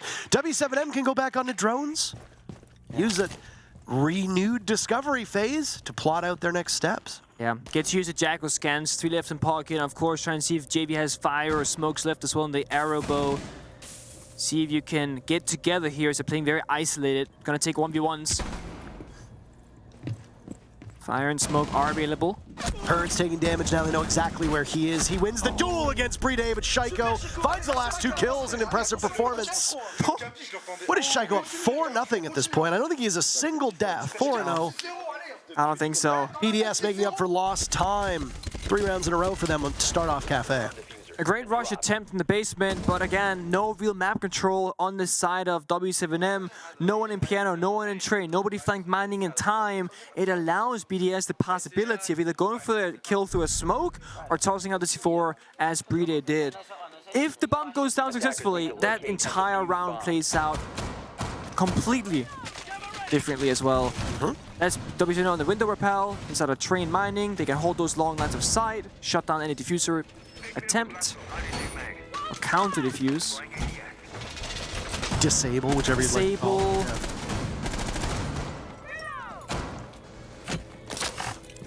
Shaco is 4-0, you are correct. That alibi pick really paying off so far. This is again, it's that Kafe defensive starting side, which when you look at it, this is BDS's map pick. That means w7m, they chose to start attack. Statistically, that's a nightmare. I mean, almost every single team, given the option, they will go on the defense, build up that round advantage, and then play it off from there. The one advantage to starting on the attack is that the enemy has to ban the first attacker. So if you're expecting BDS to ban something very specific and you want to counter in case they do, that could be the reasoning for why they would choose to start on the side. That's the only real benefit they could have. Or maybe w7m like things being tough. I mean, they're down on Clubhouse, they make a comeback happen, they win the map. Same thing could play out. They're down 0-3, things aren't looking too great for them. Rounds are relatively close for the most part. Volp shuts down Shaiko. He might have gotten aggressive on a run out or on a window, seeing as Volp is all the way back out and spawn on the bakery side of the map.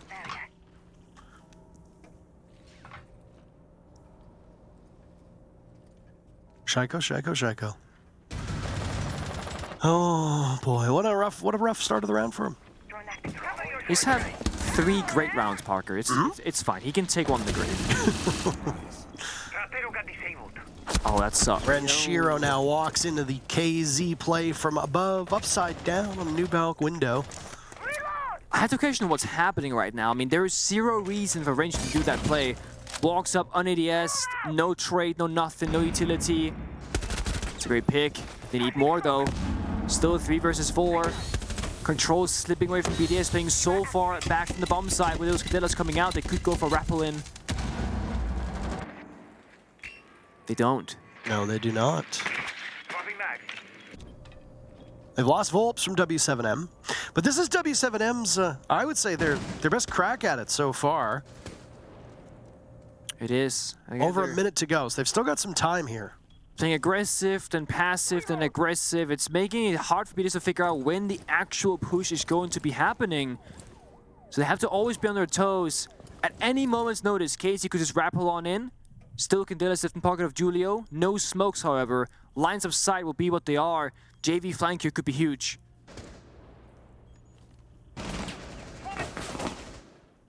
EFAC, an easy kill on the JV.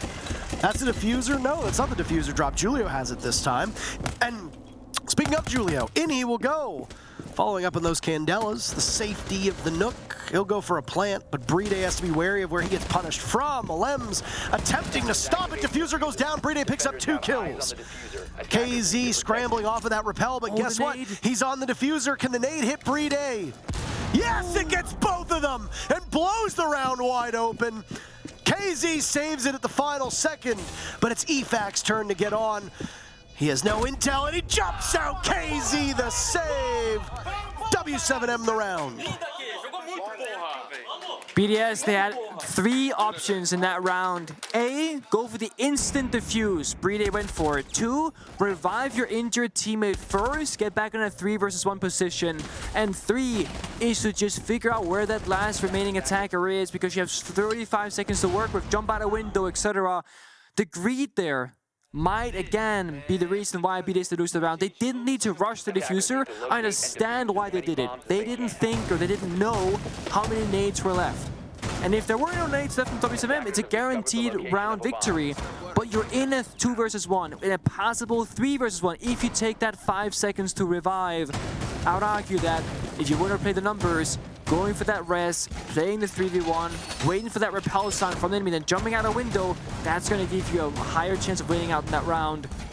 BDS with a nice retake attempt, but it's w7m finding that round victory, and they needed that very badly. Otherwise, this would be a 4-0 for them. But it keeps them in this matchup, that's for sure. Oh, it certainly does. And we all know that their mental, it didn't seem to struggle too much, even being down like 4 rounds on Clubhouse.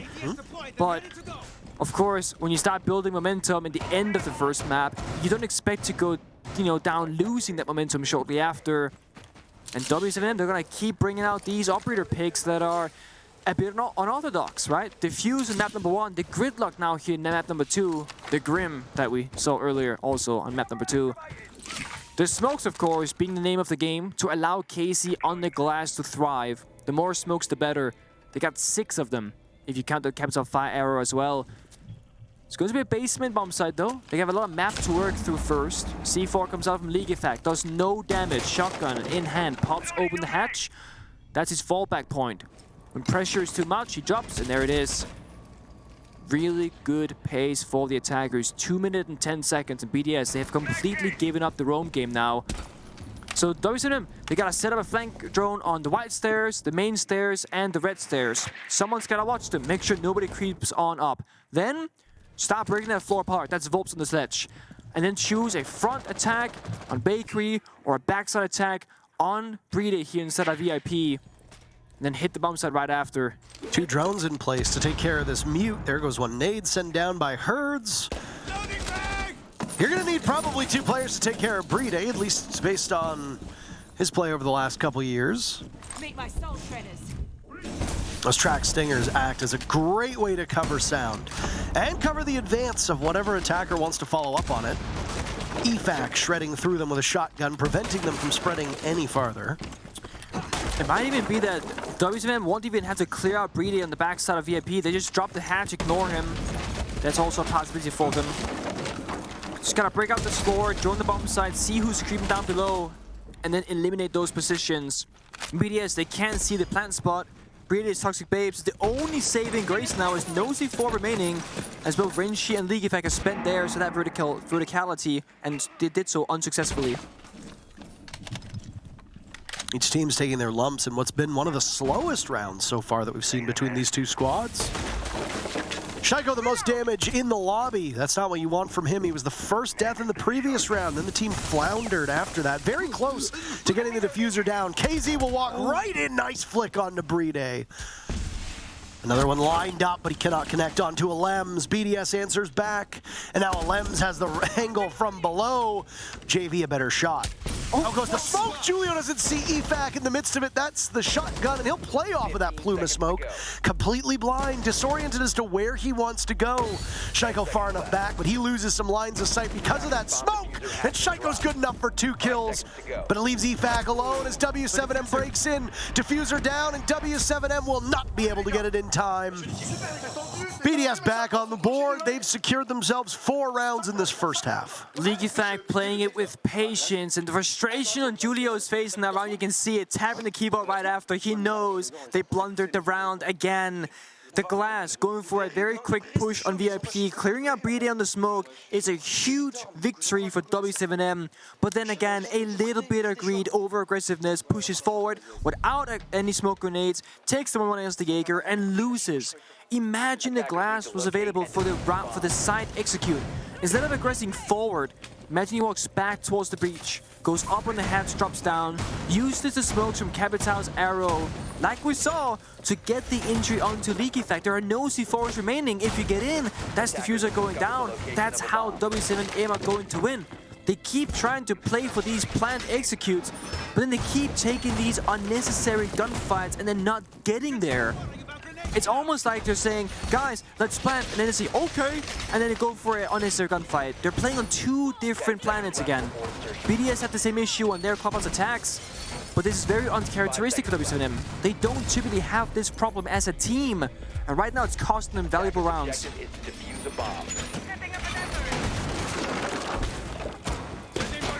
Absolutely correct. Both these teams have looked dominant on their halves, though. I mean, first half on defense at Clubhouse, BDS 4-2. Clubhouse defense for w7m, 4-2. So far in Kafe, BDS 4-1 on this first half. Just goes to show you how evenly matched these squads are, and even if it does end up being a 2-0, that w7m walks away from triumphantly. A round or 2 would have really decided the difference in both of those maps. That obviously talks about w7m coming back here on Kafe, which still remains to be seen. There go Candela's late setup from BDS, 45 seconds into the round. It's not fake though. They like w7m, they have this thing, they keep pushing the buttons of BDS saying, we're gonna go, we're not going. And then, we're gonna go, and then this time they actually go. Leakyfak, he can't go too far off the bomb side. No one from BDS really can, and you see there, the uncertainty pops the Goya fire in case of a rush up the white stairs, despite there being barbed wire. BDS, they finally go to Julio and JV. They're building a lead. Shaiko again needs to die first, but he's usually been good enough for 2 kills. Every single round that Shaiko has gotten on the board for has been for a double. Of the 5 rounds of play, Shaiko's 2 kills have been good enough to win every single one of them. That's quite the stat. Shaiko gets 2 kills, you win the round. Now, this is where it gets tough because he isn't really able to make much of an impact because of his death, but the team does have that upper hand. Oh, hold on a second here. W7M, 2 players side by side. KZ, Herds. They'll give some information away by hitting that barbed wire. Yeah, no C4, no smoke. This could be a great execute. Volps and KZ in position to walk through that fireplace, but they're the bullet tracers. Volps through the wall, trying to do some damage. He has lots of munition. KZ getting the diffuser down. Herds is spotted by pillars. He has the attention of BDS, but he takes out Renshiro as the drop is ill-timed. Bride falls as well. It's a 2v2. Both teams getting in on the action, but BDS coming out ahead. Herds sees what little is left of Alems. Now he needs to catch EFAC and will do just that. Every half so far has been 4-2. Mentally, w7m pumping themselves up, knowing what they need to accomplish as they now move to defense. Of all the rounds that w7m they lose, I thought this one was the one they were definitely not going to win. But to make it work in the 1 versus 2, BDS not with that. I don't want to say they didn't have information because they should know the whereabouts of that pillar member, but LeakyFact playing rather passive in the 1v1, didn't really swing for that gunfight. Loses out in the end, doesn't hit a single bullet as the member of w7m was 1 HP. A 4-2 scoreline, not bad. Getting 2 attacks on Kafe is the expected outcome. It is a slightly defender-favored map, but it could have been a very different scoreline. These rounds so close. Almost every single time. BDS, when they attack Clubhouse, they looked very lost, disjointed. Shaiko, a lot of eyes on him right now on the attacking side. Weren't using his grenades on Clubhouse at all. Didn't get any intra kills and kept dying first for his team. That's where I'm going to be focusing my attention toward. Of course, it's a team effort. All of BDS, just like all of w7m, they have to step to the plate right now. But individual key members, they have specific jobs to do. KC, if he's entering for w7m, he gets a kill every single round. He's doing his job. If Shaiko's entire thing is just going for as many kills as possible, creating space, and not finding anything, that is problematic. Really gonna rotate around the map with the X-Kairos, take down those castle barricades. Good value, objective play. 1 X-Kyro and a castle barricade is enough to take it out. So 2 apiece. Gets opened on up. Focus applied onto that piano room. But the keeper barriers of KC are likely going to be awaiting them. So you can set up a fortress with those keeper barriers. First half in the books, let's take a look at what transpired. Diffuser planted by w7m. They had some good objective play. They won that round. Cocktail Bakery and Reading, or rather Cocktail Kitchen and Reading, because it's technically not in the bakery anymore, but bakery is just a long holdover that I know people still tend to use. BDS, a flawless round. w7m winning 2 of their final 3. In terms of first bloods, it's a mixed bag. Well, there are 3 ADSs. Again, 2 nades going out, unsuccessful. The third one strikes, I guess? Yeah, third from Renshiro. They get what they want, but it costs a lot. Volps has lost half his HP, as has Alems, and Alems is now on this rappel inside a piano. Shaiko breaks in, but it's unfortunate timing as he's blinded by the Candela thrown in by his own teammates. Gives w7m enough time to peel off of that part of the map. And no one from BDS on the white stairs window either to catch any fallback, so again, no pinch. BDS are gaining map control, but they're also losing time. No grenades left, no, like 1 flashbang and 2 smokes are all they got to work with. LeakyFact finding KC is a crucial kill, but planting is going to be very difficult for BDS on this particular round. They might just have to fight their way through the bomb site or an aggress somewhere.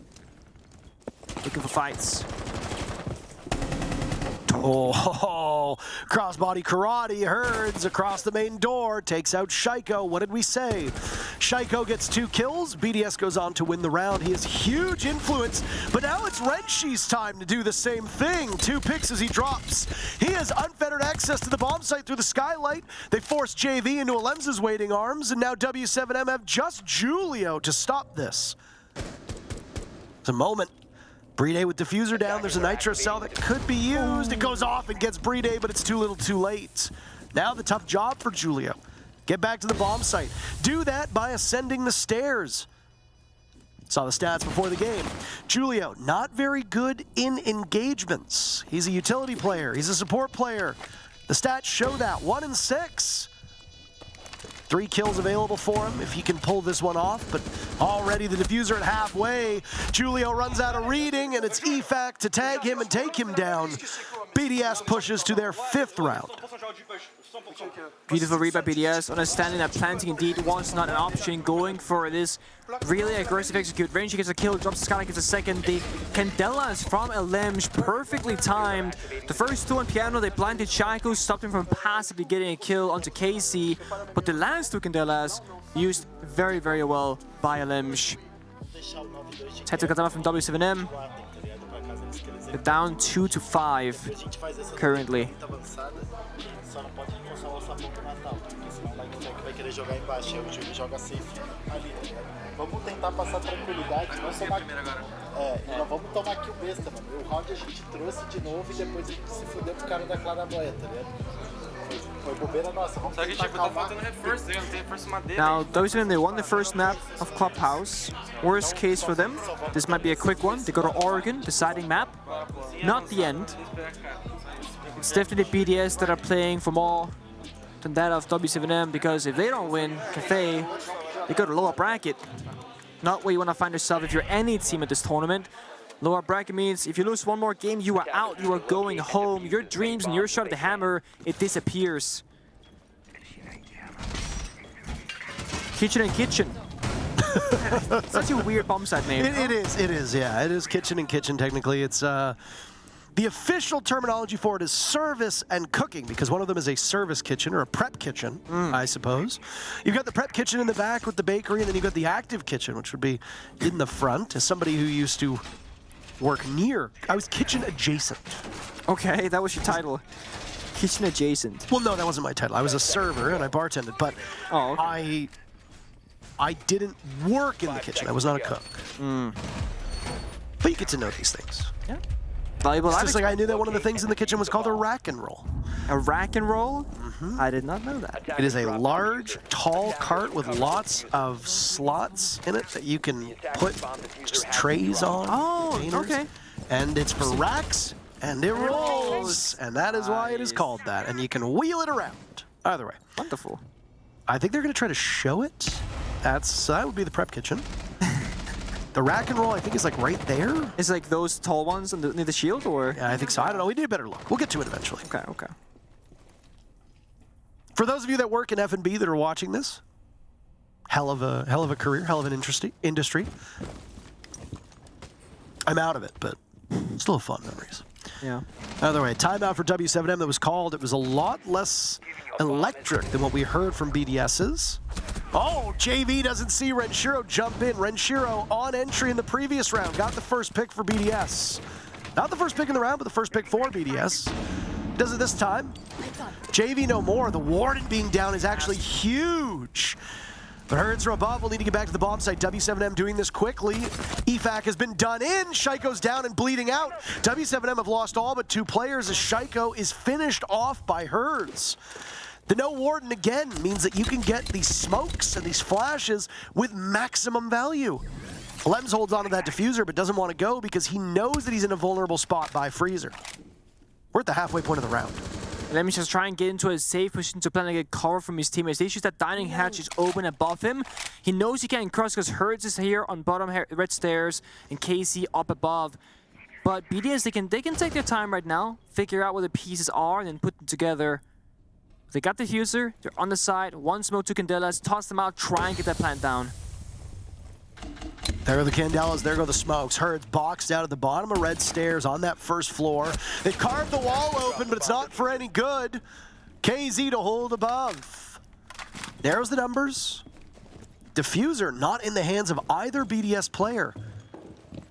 Keep in mind that despite the fact that it was a 1v3, BDS didn't want to go for the plant. They go for kills instead. Renshiro started it, he ends it. 6-2 in favor of BDS. BDS with the opening kill, they went for a horizontal direct bomb site approach, and they knew they had to act fast because there's only 2 members of w7m on the bomb site. And with that opening kill, that's only one. That's Julio on the Echo. If you do not go fast as an attacking team, that net of the roamers above you will close in, and you'll be stuck with nowhere to go. So they push it in aggressively, they get those kills, they get the bomb site control, and then they take 30 seconds to figure out what is the next step going to be. Try and plant from a limb with no cover, or just make a miracle run through the bomb site with those Candelas in the smoke and try and get that kill bottom red stairs. And Lems, despite having the diffuser, he was the aggressor in that position, going for that kill. Afterwards, the 2v1, well, the Hero KC dropped the hatch. Plant starts getting put down, and of course we saw that BDS, they just take the round. 6-2 now. A much more convincing attacking side from BDS so far than that on Clubhouse.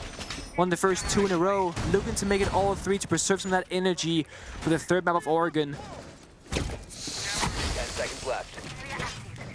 I want a 3rd map. I know you do as well. I would love a 3rd map. I would love a 3rd map too between these teams. But before we get there, I would like a more competitive Kafe, please. BDS was up this same scoreline on Clubhouse, and then w7m went on that 6-round tear, ultimately winning the map.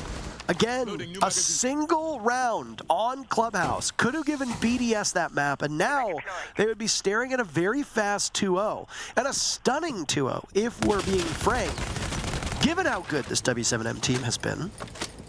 For BDS to beat them 2-0 after BDS started this entire event by losing to CAG. It was the only victory for APAC, by the way. Oh, that's right. Imagine that. The only team that an entire region defeats is their very first international match since becoming major champions. Didn't see that one coming. Solis. Solis as a character, again, it changes everything you know about the game. You cannot drone those positions anymore. Candles go in. Here we see a drop from BDS. Surely. w7m, are you prepped for this? Alems gets in, no contest, but JV is there still in the same position. Surely they must have noticed that he was playing up top. That's exactly where he got the very first kill onto EFAC from. Brede not usually involved in initial altercations. Well, he is. He actually gets 2. The fire accredited with the 2nd, and now it's JV to take some damage. Finished off by Renshiro. BDS doing mighty fine, but a crossfire from up above. A 2v2, BDS could potentially pull this one off. There's Shaiko when you need him most. He needs 2 kills. Diffuser goes down from Brede. KZ reads that wrong, but down goes Brede as well. KZ on 1 HP, Shaiko 2 kills, and it happens again. Shaiko gets 2 kills. BDS wins the round every single time. Not as close as Clubhouse. BDS in dominant form on their own map. Yeah. And they put away w7m 7-2, securing a 3rd map between these 2 squads. A much better looking attack inside for BDS, and the thing is, Oregon is all about trying to get 2 or 3 attacking rounds. Those basement bombs in particular, we'll get to it, but those are very crucial rounds. And BDS, the way they're attacking right now, are looking like they're a team that can get there and they can take those victories. w7m, they need to figure out what playstyle they want, passive and structured, or aggressive and chaotic. Right now, they struggle to figure that out on Kafe. Yeah, I'm glad that you noted that, because they don't really have a distinct play style. No. We saw it on Clubhouse that there was some semblance of uniformity with these w7m executes on attack and the way that they held the map on defense. But here on Kafe, they looked adrift. They're going to have to right that ship as we go to Oregon for a conclusion between these 2 teams after this break.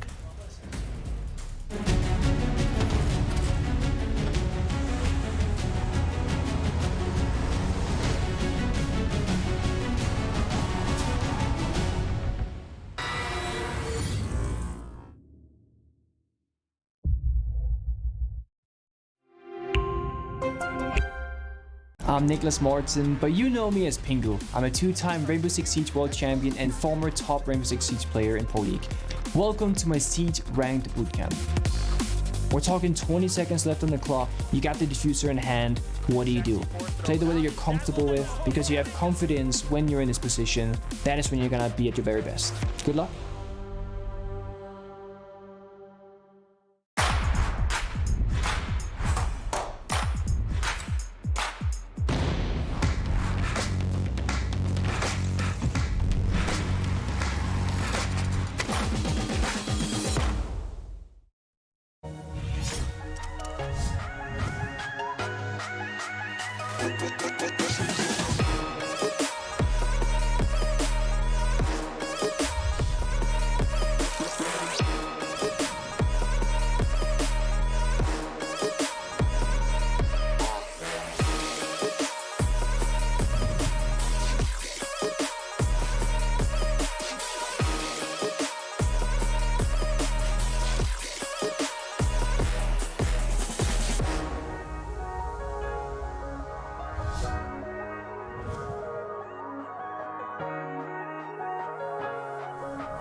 well, that was map number 2, Kafe, picked by BDS. And W7M barely spawned into the server. They won rounds 4 and 6, but then got pummeled on all others. BDS 7-2, putting this one away. And crazy to think that but a few seconds away from the same result on Clubhouse. BDS was up 6-2 on that map as well, but could not seal the deal. Ended up being an 8-6 victory on map number 1, but there's no scare this time for the French fans. BDS puts it away. What was the key takeaway for you on W7M in this map? I mean, it had to be the fact that they were playing 2 different styles of Siege, right? They were playing half strategical, half like aggressive, and I feel like W7M as a team, they functioned the absolute best when they're on the 100% same page. Someone like Julio doesn't get much value and he doesn't get enabled whatsoever because he's playing supportive roles, but his team isn't playing structured, so he's just kind of lingering around, and you see it. He goes 1-9, he's -8, he has nothing happening on the entry, and therefore W7M as a team, they don't achieve anything. I don't even think Julio had a kill in the first half. I don't believe so, no. I think he was 0-6 at one point that we saw there, but again, those were the stats that were talked about by the desk. We know that Julio as a player, from all of his time on Black Dragons, from his brief time on BRK to Ninjas in Pajamas, that Julio is able to hang with the best of the best. Absolutely. And he wasn't always a support player either. I think you could make a credible argument that there was a period of time where he was one of the best shield players in the world. Absolutely. But now in the role that W7M has him playing, he plays very sheltered minutes. He is almost never involved in engagements, and when Julio is left alive, it means that everything else has completely fallen apart. And I know it's easy to point fingers, and I have a soft spot for Julio. I think he's a wonderful guy, and he's always been one of my favorite players, if I can just state my bias into the ether here. Okay. But it's very clear that Julio, even when he's in these positions, he's not accustomed to succeeding in them any longer. No. So it is imperative that the entry of W7M, when you rely on people like KZ and Herds, and even JV now and then, to walk in and get those first few picks, they need to be able to do that. Is it Julio's fault that they're not quite? It could be. He's droning a lot of the time. Yeah, it could be. That's the key takeaway, but Oregon, of course, you're going to find yourself naturally on the attacking rounds, pretty much on the same side of the map, and I think Julio can lead his team forward a lot easier than that of Kafe. You're on the roof, on the window repels, you're spread throughout 2 different sides. It can be difficult to have like an overall view of the landscape for your team. The vote still very close in favor of BDS. Arbiter bans coming out. I am certain we're going to see a Ying ban from one of these 2 teams because they both played it almost every single round of Kafe. I'll be very surprised to see it go through. Both teams operate. There it is. First rotation, bang, off the board. Ying is no longer going to be played, and it makes good sense because for every single bomb site, just like Kafe, you can bring out the Ying and have tremendous value. The Flores, same story, especially with that basement attack, there were terror drones, clearing out shields, utility, key player positions. It makes life a little bit easier. Wamai. Wow, how long has it been since we've seen a Wamai ban? It's been a bit. I'm not gonna lie to you. So both teams are making both the attack and the defense weaker, specifically around that basement bomb site. The Valkyrie, of course, the information, that can be hard to deal with. You don't have space for an IQ on the operator lineup on Oregon very typically because you want that utility, the nades, smokes, extra flashbangs. An IQ just locks away one operator. You want flexibility here. We talk a lot about how Ying gets banned on Oregon, often as a target ban, and I have no doubt that it does. I mean, you see these teams love the Ying. Look at Kafe, how often she was brought. So often. And while there is a hard counter in the game for Ying, which is Warden, and you will see probably a fair bit of Warden play moving forward, getting rid of Ying solves that problem. You don't need to pick him all the time. Same as banning Valkyrie means you don't need to pick the IQ, as you noted. Yeah. But it's not even just a target ban. Ying brings that secondary hard breach gadget, which on Oregon, if there's a Kaid ban, has an extensive amount of value. That secondary hard breach gadget will go on the hatch in security and then the hatch inside a meeting, and will guarantee that both those hatches will get opened up if Kaid is banned out. Upstairs, you can use it to create small holes in the attic wall, or you can use it down below if there is a roam on that first floor. It's very versatile, and that's not even talking about how important candelas are, either down through that pillbox hatch, which Ying will open up herself, dislodging somebody playing inside a freezer, dislodging somebody playing in the closet, if you want to use them towards the front entrance of laundry, or throwing them in big window, throwing them in attic, and then using that to take up map control very quickly as your opponents cannot see where you're coming from. So a strong ban all the same for this Ying, and whether it's a counter ban or not, there's a lot of flexibility for that operator, and not having her means a very different game. Especially against the Mira, and that's going to be the thing. Attack basement is going to be, if you win an attacking round on a basement defense, you're looking extremely good on Oregon because you're expected to win the tertiary bomb site attack almost every single time. Top floor of Kids Bunk, 50-50 I'd argue. But basement, 80% in favor of defenders, I'd say, like raw numbers wise. w7m, they have many ways they can play it. They choose with the Mira plus Kai combination, and Bride from BDS, he answers nicely. The Maverick on the board kind of nullifies the Kai claw's effectiveness on the hatch, but it takes so long to open up the hatches, especially if you aggressively contest them from down below. So that's gonna burn 20-35 seconds or so off the clock for BDS just to open up the hatches as a base minimum, as a bare minimum. From execute operators, instead of the Ying, because it's banned out, it's a Lemge going to be on the Lion. It gives you this natural 3, 2, 1 countdown, which then you can execute off of. It ensures that everyone's on the same page very naturally. We see 9 flashbangs and 4 grenades being brought off from BDS. That's the only tools they're gonna have to brute force the way down this basement. Now, you can attack front side or back side. We know as the observers, there are 2 mirror windows in the front. This has to be a backside execute. Nade goes out by Shaiko, expecting somebody playing on that freezer mirror window, but nobody actively in that spot. Shaiko's nades have been quite poor in this series. Which is a bit odd because he is used to playing these operators with nades, so you'd expect them to hit their mark. KZ goes down to a Lems, that's the very first pick, and boy, what a damning first loss for w7m. It's a smoke off the board with 50 seconds left. Herds will get very aggressive as the Kaid TCSG flattens out a Lems, but they answer back, and both these teams will actually be involved in this extensive fray. They're dying left, right, and center. w7m comes out looking worse for wear, though, as the advantage favors BDS. The execute, mere seconds away with 30 seconds on the clock. Batten down the hatches, and JV reads into a single pick, but these trades will give BDS an advantage every single time. Julio, the man that we spoke of, he's last one left, and he's isolated inside of Elbow. He's got 3 ways back to the bomb site. Instead, we'll go through box. There's the wall that's been opened up. Shaiko with diffuser. Bride will watch over it. This is a bit of a role reversal.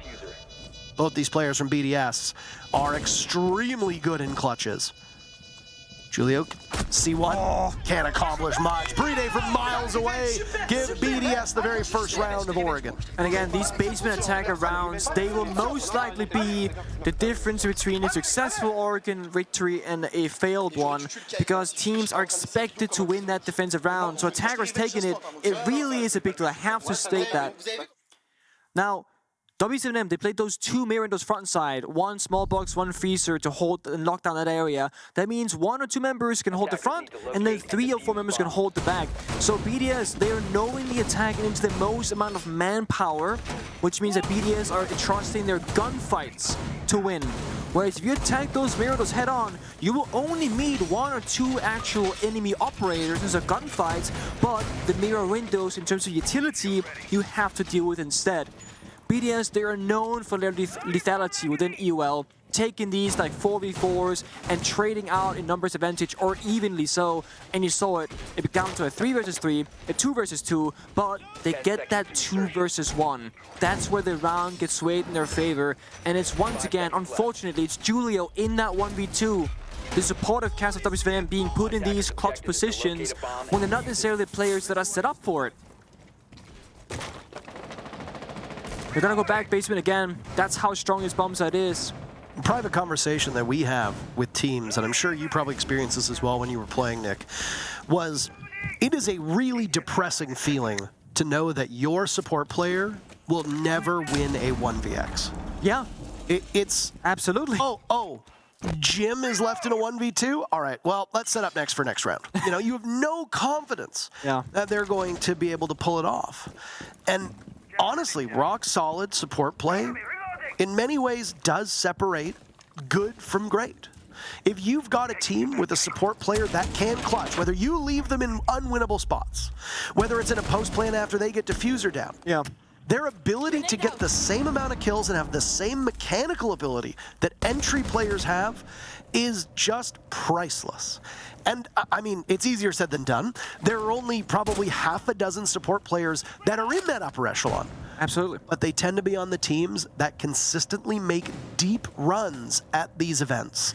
BDS is definitely one of them. Unfortunately for w7m, so far in this matchup, Julio cannot be in that conversation through these 3 maps that we've seen. It's very well put, and I was going to say the same thing. The teams that we, funny enough, see at the highest level of play consistently, they do have that supportive cast that can show up in those clutch moments. BDS, of course, arguably one of the GOAT of supports when it comes to clutch ability and potential fragging power. He's had a rough year so far with instabilities and inconsistencies, but at this event he's really shown up. Absolutely has. There's a Nitro Cell that does a lot of damage to Renshiro, but puzzlingly, I think it probably should have killed him. Explosions galore on these stairs. BDS, they're like a cloud car, all coming out of the same door, and they're just getting gunned down by this fire from w7m. Alem's last man standing with a minute left. What can he accomplish? If anything at all, nothing. Goodbye. And that right there is how we expect a basement defense to turn out, more often than not. What you saw in the very first time of BDS, that is not supposed to happen. It makes perfect sense, again, for w7m to go back to that bomb site because it's just how defender favorite it is. But BDS, they got the job done already. They've won that single basement attack, which I will note down because with how close this series might go, that could really be the defining moment, and it happened in round number 1. Now, by winning the basement bomb site, w7m's job gets more and more difficult. Now you gotta go upstairs, 50-50 bomb site. If you win this one, you go tertiary. That's where things get very slippy. It's almost a free win for attackers. Let's not get ahead of ourselves. The Frost on the board to deny jump-ins. The Amaru, perhaps, as we know the French teams like to run on occasion. Wolves do it, BDS do it. Oryx just running through walls saying, "Donk." Curious to see if they're going to extend a big or small tower and deny that early entry point. So far, not the case. Relatively compact in the center of the map. Volps is roaming towards the big tower. He's got a barricade door, actually, surrendering big tower control to BDS immediately. And then 2 members going to extend small tower instead. So, there's 2 ways to attack this bomb site typically. You can go west over, which is small tower we see the members of w7m holding, or go big tower / master bedroom on the other side of the map. BDS have that choice to be made for them, but it looks like they want to challenge this downstairs hold.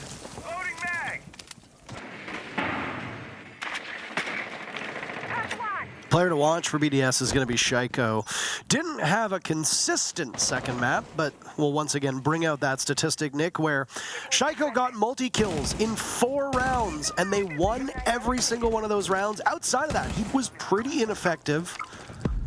Often first casualty for BDS. If he can have a good game, well, that'll be huge. The rest of the team is lagged behind, though. We have not seen any real dazzling performance from EFAC. That is a bit surprising, given how he's played at this event. Renshiro had big moments on Kafe, and dare I say it, I actually think Renshiro was their best player on Kafe consistently. I'll back that up for sure.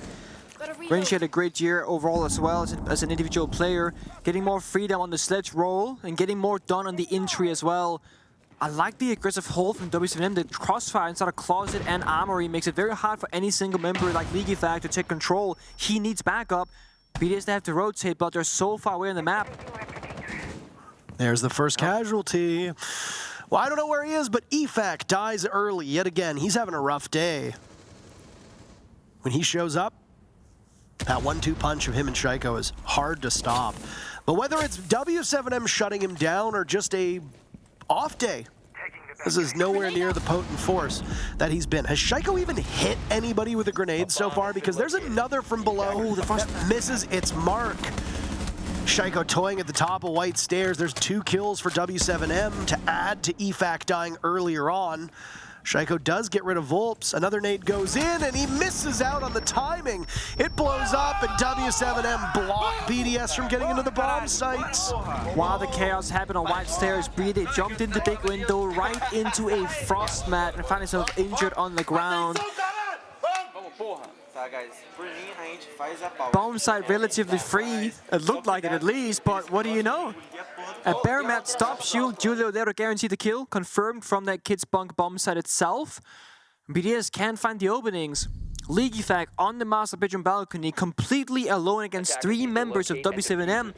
When he dies, it opens up the rotate. Those members in Armory, in the small closet and Armory stairs, they can fall back through Trophy back towards the bomb side. Then BDS no longer playing 4 versus 2 on the bomb side. They're playing 4 versus 5 on the bomb side instead, and that doesn't go their way.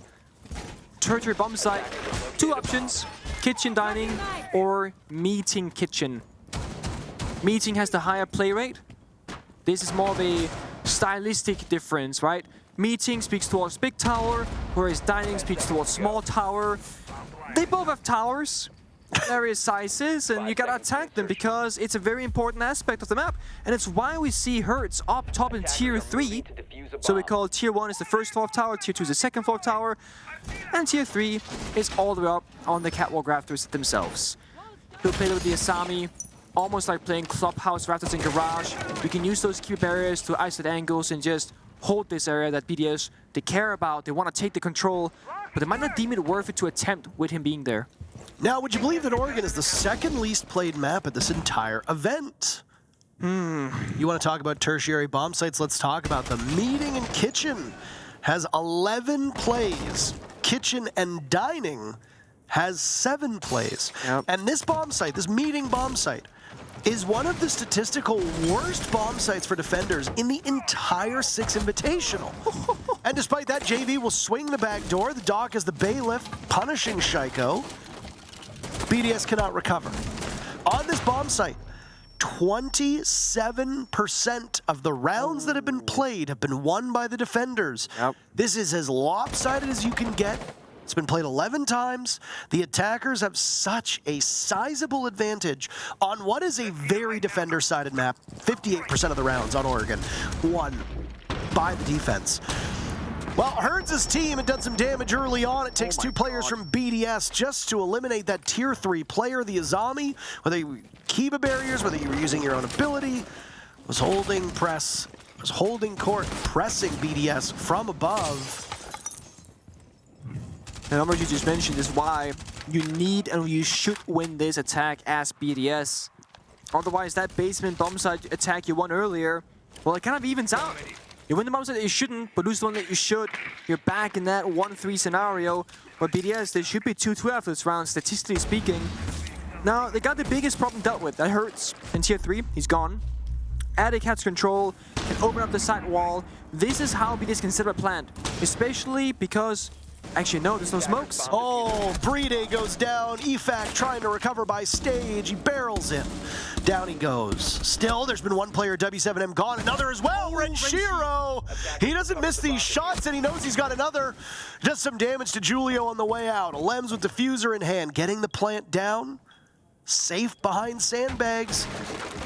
Julio needs to go through the front of meeting or even security. His team has barricaded everything. This is a 1 speed in Kaid. Julio will make a lot of noise. He's back where he started.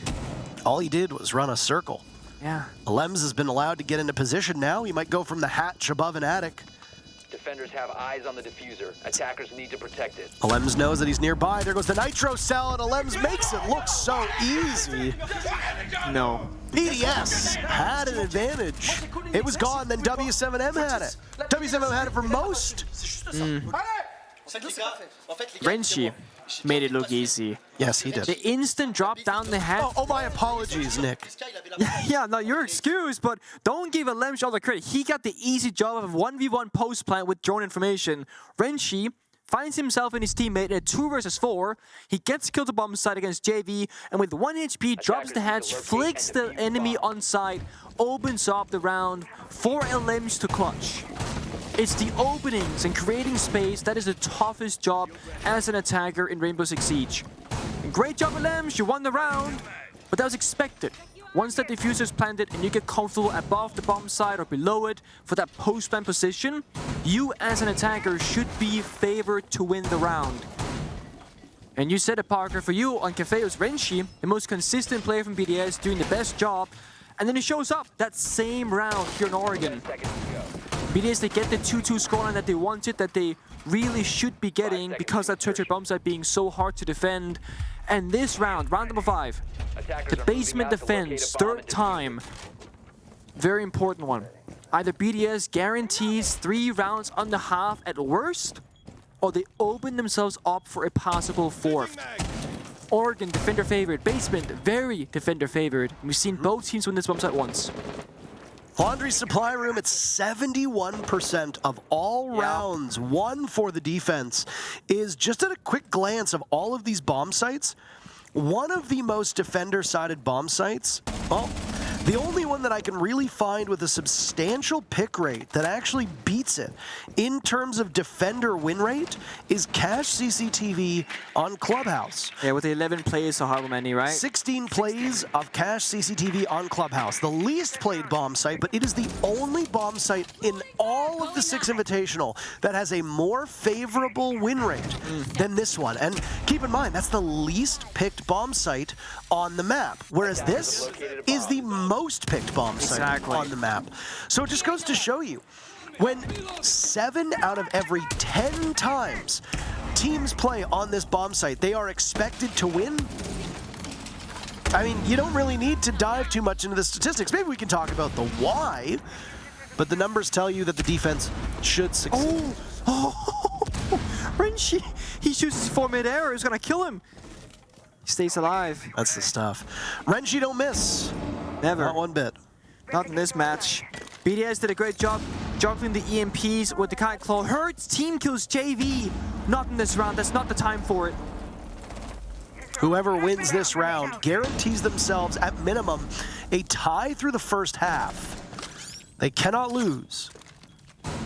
Given the way this first map went, and the way that I wanted to see the second map go, I have to suspect that, well, it might be a 3-3 half. Dorms opens up after this. If BDS prevails, w7m can go back downstairs to the basement. But hold on just a second. Teams will come to blows. Down goes Renshiro. BDS finds 2 kills. They've reduced w7m just to the smoke and the Malusi, and the smoke will get aggressive inside a freezer. Volps gets one, looking for more. He waits for Julio to get that pick. A 2v2 with Diffuser down, but he picks the wrong default plant spot. It's not in supply. It's inside a Laundry. Volps gets that, an easy play around the corner. EFAC has had a sluggish game so far. Can he return to form in this 1v2? Holding on to that F2. He'll have to pick his poison correctly. The smoke of Volps will isolate him and then hop on the Diffuser, but EFAC can't get there. He engages with the Malusi, but loses the duo, and Volps has plenty of time. w7m in the clutch, in the post plant. They take their 3rd round. Very, very small detail, but Shaiko playing Freezer might have miscalculated his position. He was playing right here, so close against the shotgun, and I think he was thinking that BDS was planting on the opposite side of this wall, thinking that if he swings the hallway of Freezer itself, my planter dies. And if that was the case, Shaiko sacrificing himself for that really poor gunfight is worth it. But Bride was on the opposite side. He was completely safe from the freezer holes. Shaiko arguably should have walked further back to devalue the shotgun in the 1v1, because Shaiko might be a great shot, but beating a shotgun point blank is almost an impossible task. You'd have to hit a first bullet headshot immediately off the rip. Otherwise, you just die. That is exactly what happened. The post plant from BDS not great. Bride obviously stuck in the corner because Shaiko died to Freezer. He also met the fate of the same shotgun. And w7m, they get the round that they statistically should have gotten, but it's very, very close. I mean, when you're jiggle peeking that corner, as we saw all of these players doing, and then you full swing a corner and preemptively blast it with a shotgun at such close range. I know that there are jokes made about that SAS shotgun, with people saying if you believe in it, it believes in you. It's true.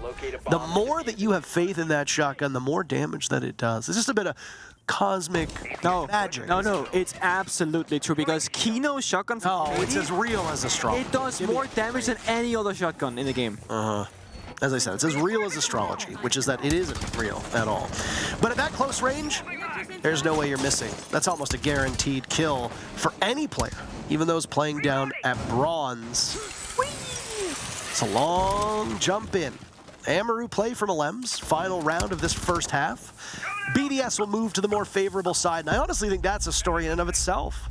If BDS can triumph in this round, then it's a 3-3, and while that will be a level playing field, the field itself will tilt in BDS's favor. Yep. That's not where you want to be for w7m. No. It certainly isn't where you want to be, but sometimes it's just where you find yourself. An engagement here could occur between Volps and Leakyfac. The benefit is the Nurk makes much less noise if moving around, whereas Volps might be stuck in the corner. He's between two members of BDS. They don't know. No drones nearby. Timing and decision making could make a big difference here. He finds Shaiko or Leakyfac downstairs. It's a valuable kill. Make some noise at the bottom of White Stairs. We're about to hit the halfway point of this round. Herds cannot be the first to die. You cannot let the smoke go out. One toxic canister has been used so far. Oh, nade goes in and dances around it. Volps with the lead-off pick. Yep. Now BDS is looking for something else to happen. They got this 4v5 position. They got to claw it back. The Frostmats last time killed Breedy on the jump in. Has to be cautious this time. It can't happen twice. Nate going wide from Menchi, doesn't find any damage. It hurts. You said it, partner. Can't die first, but he does just that. Shaiko finds him.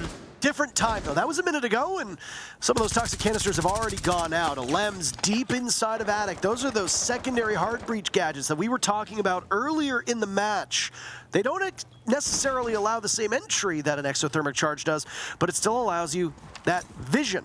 And you can see long range.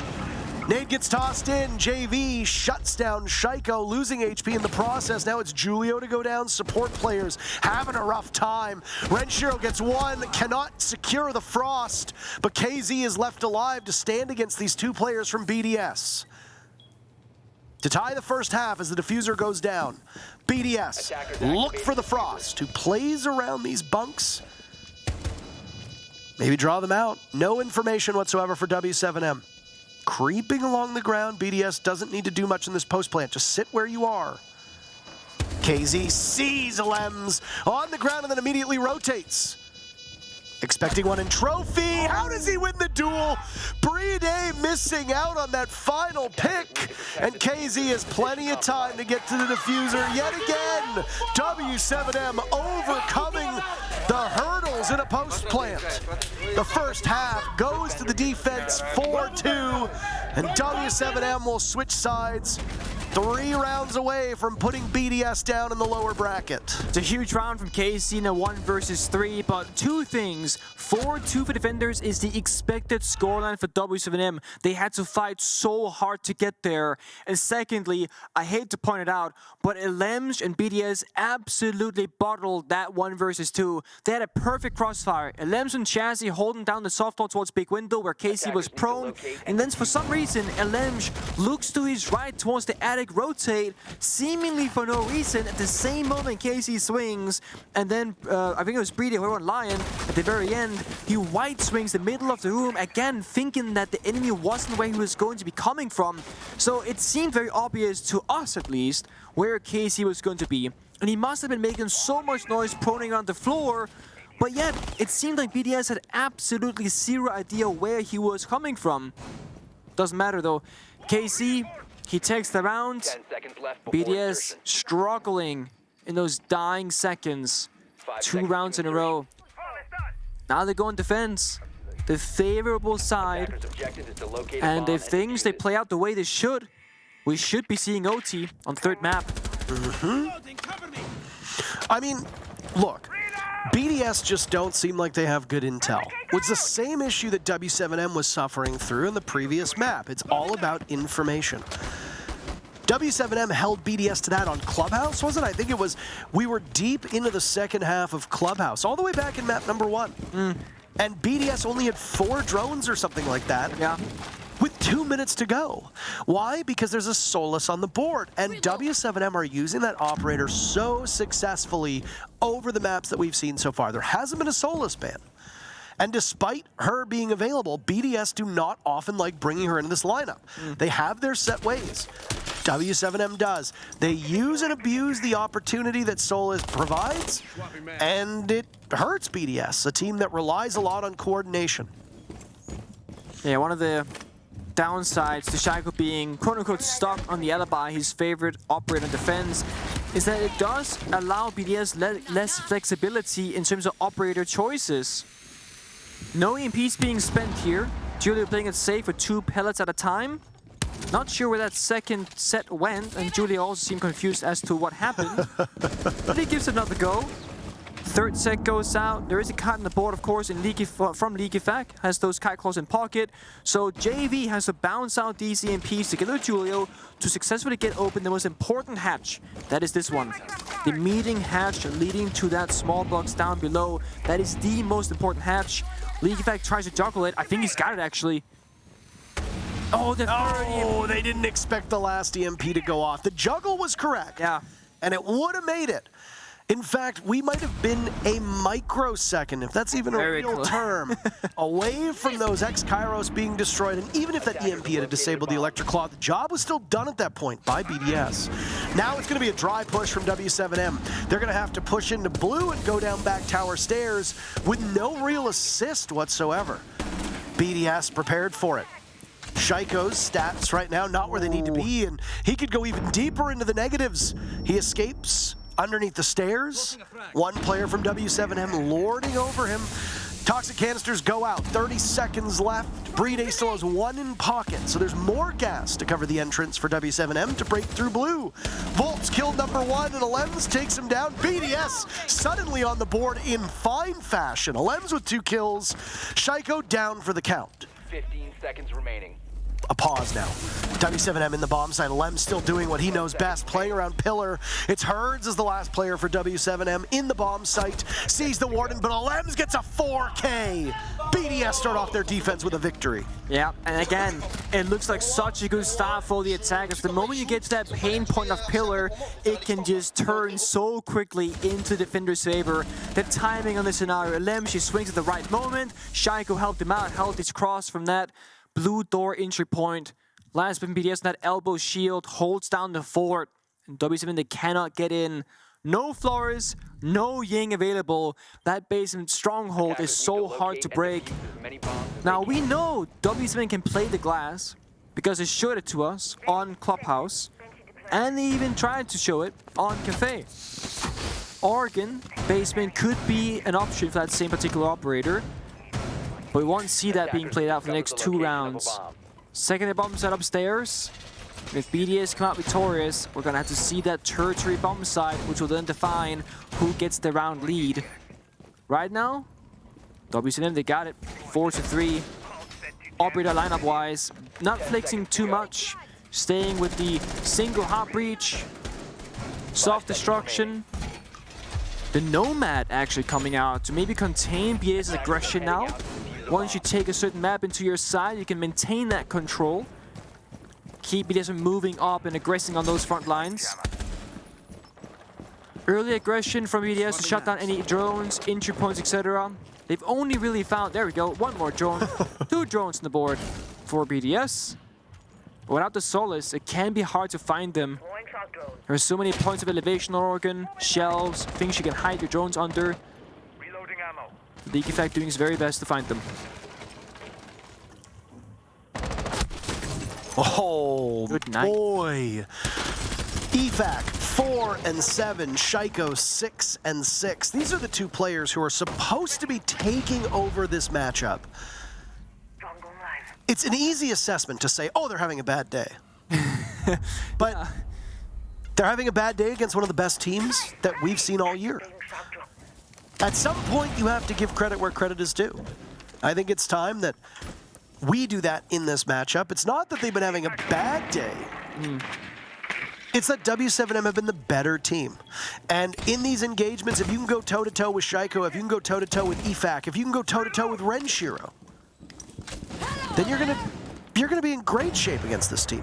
Because Alems and BDS cannot do the rest of the work. BDS in particular is put in so many unwinnable situations. The fact that he's able to win in a lot of them is incredible, but it's not sustainable. And when you start to play against all of these tougher opponents, which w7m definitely is, Eventually that streak is going to break, and you're going to start losing your 1vx's, as we have seen happen from Team BDS, as happens to Julio when Julio's in that same position. Look at that. Alems tries to retake main lobby by the door. He gets shut down. BDS greeting the players at w7m, but Renshiro needs to watch from bedroom door and topple whites. Poor prioritization. He gets smacked from the side. w7m 3 unanswered kills. They pick up a 4th kill after Shaiko gets on the board, and Shaiko will need to clutch out. He can't do it. w7m 5-3.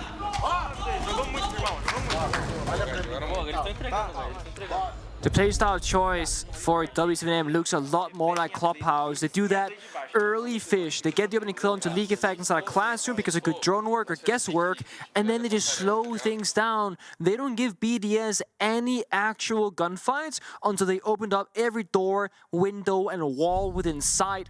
And we saw it, 2 members from BDS, they die with their back turned. There are so many different places that we can come from. And you said it, Parker, wrong prioritization, but it's so hard to make the right choice without any information. Valkyrie is banned by w7m. BDS, they're playing purely off game sound and callouts and what they see with the eyes of the characters that they're playing on the map. And because BDS are stuck playing relatively close to the bomb site, they don't know where the entry points are going to be for w7m. They didn't know there was 1 member or 3 members from Master Bedroom Balcony, just like they had no idea there was a guy downstairs inside a lobby early on, and there just are. w7m's drone work great so far. They lost 2 drones early previously. They've lost 2 drones rather in this prep phase as well. So same count, same info available to them. Renshi now going for the Maestro, picking up some more information. Bulletproof camera also on the board for BDS, being picked up by Leaguefac. Casey and the Armorer can fly in tier 3, take that in control immediately, thanks to a drone being pre-placed here. They know it's clear. Casey is in the basement, sorry, Hurt's in the basement as well. So 2-man job taking tower control within 20 seconds. Very fast for w7m. They have shown confidence on all of these maps so far. Round dependent, of course. But if you think you've got the drop on your opponent, you get drones in, go for it. w7m have not had the same stumbles to keep their drones alive as we have seen from BDS. BDS still not adopting this Solus on Oregon. I guess not wanting the new operator as a part of their kit. Yeah, it's an operator that only some teams have been picking up. I mean, Eminem from Europe, they play Solus every chance they can pretty much, and they've not defined the meta of Solus, but I think that Eminem has like shown us just how much damage that operator can do. BDS yet to really effectively play it, and I think right now against w7m, it could be a massive advantage if they picked up the operator to deny this information, because again, there are 8 drones alive. KZ in the back of Attic, or at least on that wall, very similar to what we saw out of, was it Alems do the same thing when BDS took back tower. If you're trying to strike at the heart of this dorm's bomb site, you're going to do so by opening up that attic wall. No different than a lot of teams will need to do, even if it's a downstairs defense, because while attic itself is not close to the bomb site, you still want to take control of dorms. Is that an impact that just went off in front of the face of Hurts? Yeah, Renji tried to deny the thermite breach from the fan below. He missed it. BDS on the board first. KZ answers back. Shaiko removed. Another kill for w7m that gets Shaiko immediately. Minutes ago, but KC so close to side, has full attic control. They know this. They can make a play on trophy door. Not yet. He can taste it. Asuria Gate still sparking away. You'll need something to throw through if you don't want to take any damage when it gets reactivated. KZ inside of Attic, they know this. He's creeping up to the dorm's bomb site. They do know now because they see the bullets at the wall right next to them. He'll assess whether or not that his game section is free. It is. Down go the ADSs. w7m get on the site, and they get 2 kills for it. Breed A trying his best, but BDS are behind. A 2v2 with Julio getting the diffuser down. It will become a 3v3 when he hops off of it. EFAC struggling. BDS have had some troubles as to where they want to go in this bomb site. It's EFAC alive upstairs while they expect Breed A to retake, and he absolutely flattens Hurts. JV using that area opened up in the back of Attic earlier on by KZ to his advantage. And on the diffuser, they will go. Evac sees him and shuts him down. No match point for w7m. BDS keeps it close. They trail by 1 round. Really good retake for BDS, but a concerning 3 versus 3. They had the red ping from the Maestro bubble on the bomb side, but no one went below to deny the plant going down in the first place. JV did not choose correctly for his post-plant position. Even if he got past this door from Attic, he can't even kill the diffuser in time, or the counter diffuser in time, because he's behind the wall. So JV not in the right place, not in the right position. They lose because of it. w7m, they got in really aggressively, really quickly. KC with the entries time and time again. But the plant not really following up quick enough, I would argue. BDS, they save themselves from not falling to that match point scoreline. They get another jab at basement. The most defendable bomb site on this map. Pretty much across the entire tournament, across all maps and bomb sites. For how often it's played. Mirror being brought out this time. Wasn't the previous. No kite trick to free up the operators. Shaiko go from Alibi onto Legion as well. The Ghoul Mines have to stop. A hatch drop. A walk it. Yeah, there we go. The hatch drops. BDS are expecting a backside attack, so the mirror windows likely going to be to the front side, just like w7m. The manpower mostly being put towards the back, so you can hold utility with one side, manpower on the other. Now it's up to w7m to see, okay, do we want to deal with the mirror windows, or do we want to deal with 4 guns pointed in our direction? There's going to be 0 roam presence, I believe, from BDS, so the map can just be picked apart in 20 seconds.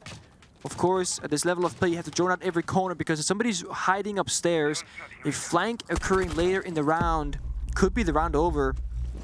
But they're making quick work of it. 30 seconds, and they got almost full map control. Got a feel for BDS. If they win on this bomb site, they have to go to that tertiary bomb site. Yes. Yeah. In terms of those win rates, again, we will look at the second least played map. Goodness. 76 rounds played on Oregon prior to this map beginning. 58 of the 76 rounds played on just laundry and dorms. That is staggering. That leaves just 18 plays between meeting hall, kitchen, and kitchen dining. So again, really hard to glean a lot of information from that. 27% of the rounds on meeting hall and kitchen are won by the defense. That's terrible if you're BDS. Yeah. Kitchen dining, though, the opposite way. Tied with laundry supply room at 71% of rounds. But again, only played 7 times. X-Kairos being torn away at as they go onto the pill wall. BDS stopping that hard destruction from working successfully. Yep. Step 1 is done. That is, of course, the map clear. Step 2 on the way. That's going to be the setup where w7m will strike and what they think they need to achieve that goal. Step 3 will then be that chaotic execute where the gunfights will determine the outcome of the round. Ren Shiro guarding the back stairs. He's on a collision course with at least one player that's an aid in hand. Looked like it went out, but Shaiko might have stopped it. Shaiko now over by Blue. He's got the very first pick on the round. Down his Volps. Lems will go. Shaiko follows. Lems can be recovered, though. But BDS pick up yet another kill. It's dropped w7m just now down to JV as Herds hits the ground. 1 player left. Team BDS have this tie in their clutches, and they're going to get it. JV actually downed one of his own players, so sloppiness from w7m. As you predicted, we might need overtime here. We're going to need all 12 rounds first. Let's get that out of the way. See if anything changes, because as was noted, BDS will now go to the tertiary bomb site. Which one will it be? Showing that meeting hall kitchen so far. So again, the meeting and kitchen dining, they play out in a similar way. You care about the tower that's closest to it. Big tower for this bomb site in particular. Commonly, teams on attack just take big tower, open up the stage wall, take attic control that you see right now from Leaking where the rotate is. And when BDS attacked this bomb site, they did the exact same thing. Big tower, into attic, meeting breach, in, get the plant. Lems won that 1 versus 1 against Julio. It was Renshi with the drop getting 2 kills. Now, you don't have to go for the big tower attack. It is just by far the most common and arguably the simplest and easiest one to go for. The Nomad from Julio, again, the second time Nomad sees play. If w7m can take map control, they can help keep it on their side. Nomad does speak to a big tower attack, but we'll see what they have to do here. Spawning on various positions. 3 members of Lobby Door. Spawn pick from Renshi. When it matters the most, gets shot down. Oh, you're already playing a bomb site that so heavily favors the attackers, and you on Warden have just given them a gigantic advantage. Only saving grace of that is that there are no smokes and not really many flashbangs on the board for W7M. I mean, there's no anti-gadget to catch these flashbangs. Well, Maya's banned and Jaeger is not on the board, so maybe the Warden pick might actually be more consequential than we thought. Because Volps and Julio combined have 6 flashbangs, and there's no denial from the defenders to eat that up.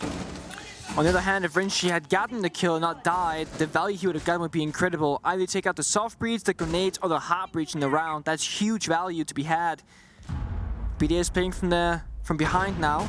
They're familiar with this position because W7M keep getting open and kill after open and kill. They're gonna attack this top floor hole from BDS.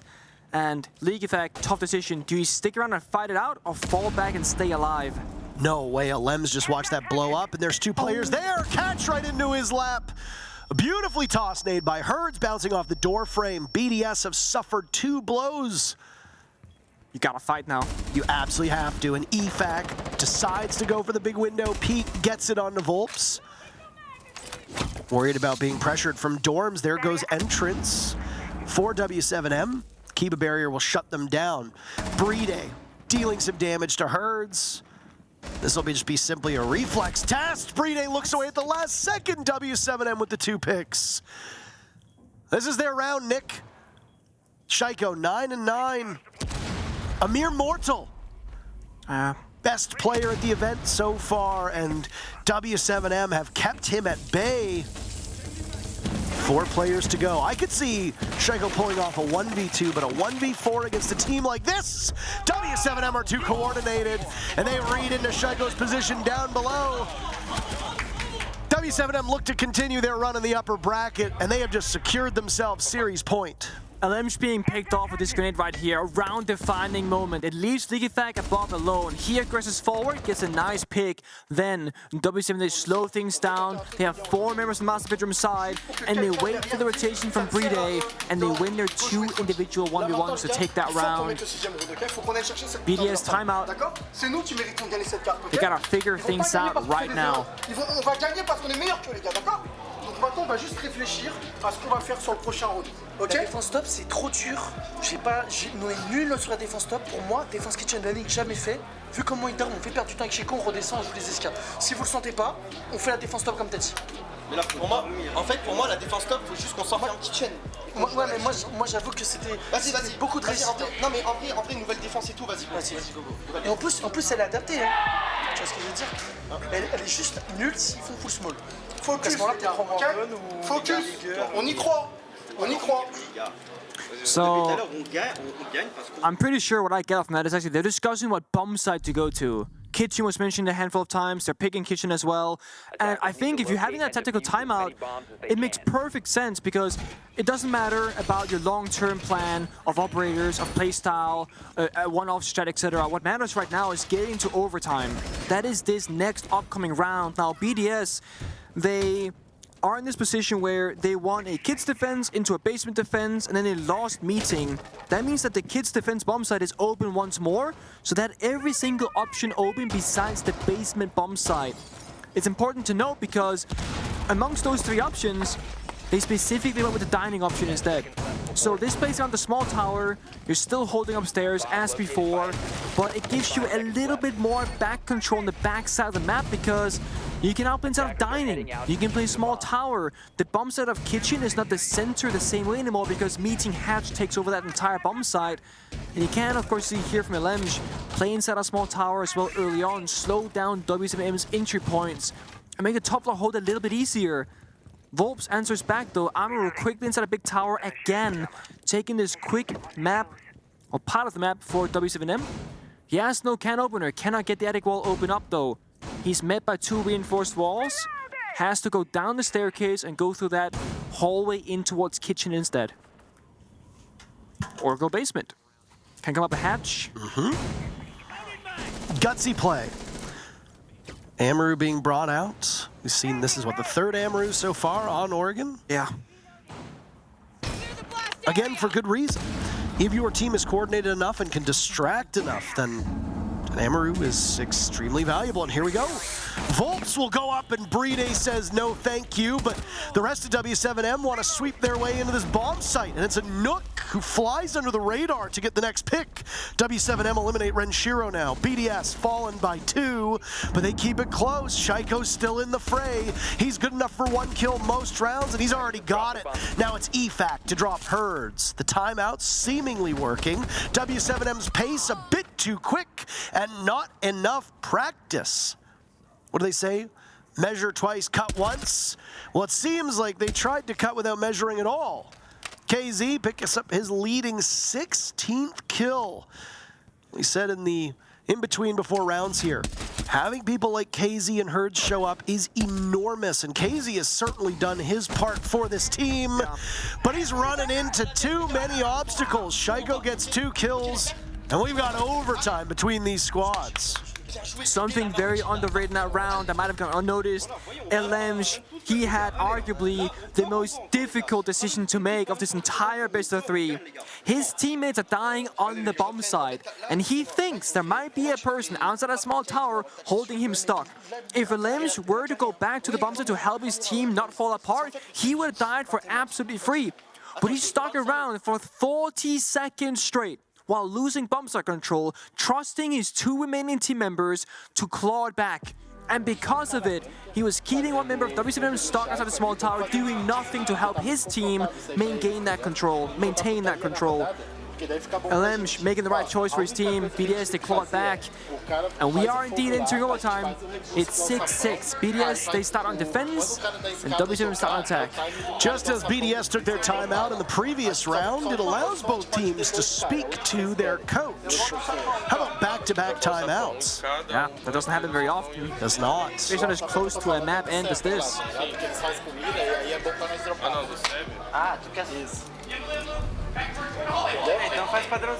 So now, the objective is to talk long-term, well, relatively long-term, 3 rounds. Last time out was simply just to try and break overtime for BDS, and simply for w7m to prevent that from happening. Now, both teams can talk about, okay, what do the next 2 to 3 rounds look like instead? BDS seemingly unhappy with how much time they had to pick after that timeout was... I'm assuming the timeout was probably taken late, which left like 1 or 2 seconds on the clock. Yeah. I don't know if there's going to be a change. Yeah, it might be a rehost, given how close the series is. Yeah, we're gonna go for a rehost. To maintain competitive integrity, seeing as nothing has been revealed for either team, we're gonna ensure that this 6-6 overtime gets played out to its fullest. Both teams will have enough time to pick because, of course, attackers, they have attack a repick. They won't be hurt by this, but defenders don't have that luxury, so whatever operators that BDS got, they're stuck with. That's correct. So BDS cannot swap off of that. Once you're in as a defender, you are in. Locked and loaded. Well, maybe you're locked. You might not be loaded. Depends on who BDS picked. Didn't look all too shabby for them, but of course we know that Shaiko in particular, there's certain operators that he does not prefer, I'm going to say, to play, and he might have found himself off the alibi of the Legion thinking, I actually didn't want this operator, so we'll be back in just a moment. Of course, during this technical timeout for the rehost, the coaches cannot talk to their players, and by the looks of it, the players themselves aren't talking either, so they just had 60 seconds to discuss the future of the rounds and what they want to accomplish. Now they can think on it, prepare themselves mentally. An overtime scenario is essentially a best of 3 in terms of rounds, and you just gotta reset. It's like playing from 0-0. Nothing's happened. The clutches, the close rounds, the plans, the failures, the successes, none of that matters. It's just like starting over on a very short best of 3 Oregon. What an exciting day of matches it's been. Yeah, I mean, Stage 2 of Invitationals, it's getting closer and closer. Seeing OT now in 2 out of 3 maps. And yeah, it was a one-sided Kafe, but a lot of rounds even, despite there being a 7-2 scoreline for BDS, were close in itself. Attackers need to locate and defuse as many bombs as they can. I don't remember the lineup that BDS brought. I think it was Shaco and Asami that was a different operator last time, but I honestly, don't quote me on it. It looks relatively similar. I saw the ward in the mirror, and I think I saw the smoke, but I don't know. One thing we don't know is we don't know if the team directly called for a rehost. It is very challenging to memorize all 10 operators within the span of 5 seconds. I mean, it's doable, and there are people with very sharp minds, especially those who remember things visually, that will probably have no problem at all remembering all of them. But for you and I, when we're trying to do mid-round stats, taking notes on bomb site, players, numbers, etc., stats, graphs, and percentages, it can be a mighty challenge. So whether BDS is running with the same lineup or not, they got the rehost that they had sort of asked for. We, again, don't know if there was a genuine request or not. Just a bit of confusion, but yeah, we are here now in a really quick, aggressive map control for w7m. They haven't slowed down at all. KC probably not going to extend too far down the staircase because you want to trade at least. Volp's making his way over. Remember, w7m, they want to breach open all the hatches before taking any unnecessary gunfights. Hold on a second. Look at how close KZ is. 40 seconds into the round, he's already on Freezer stairs. He's got the opening that was created next to the black mirror, and he can see yet another mirror window. He'll go on to drone himself in. w7m still have plenty of those gadgets available for them to gain information. KZ shrugs off a little bit of damage. Alems decides to engage from over towards Freezer. He can rotate back to the small opening that's created in the wall, that sight line, leading from the Freezer wall deep to the Freezer stairs.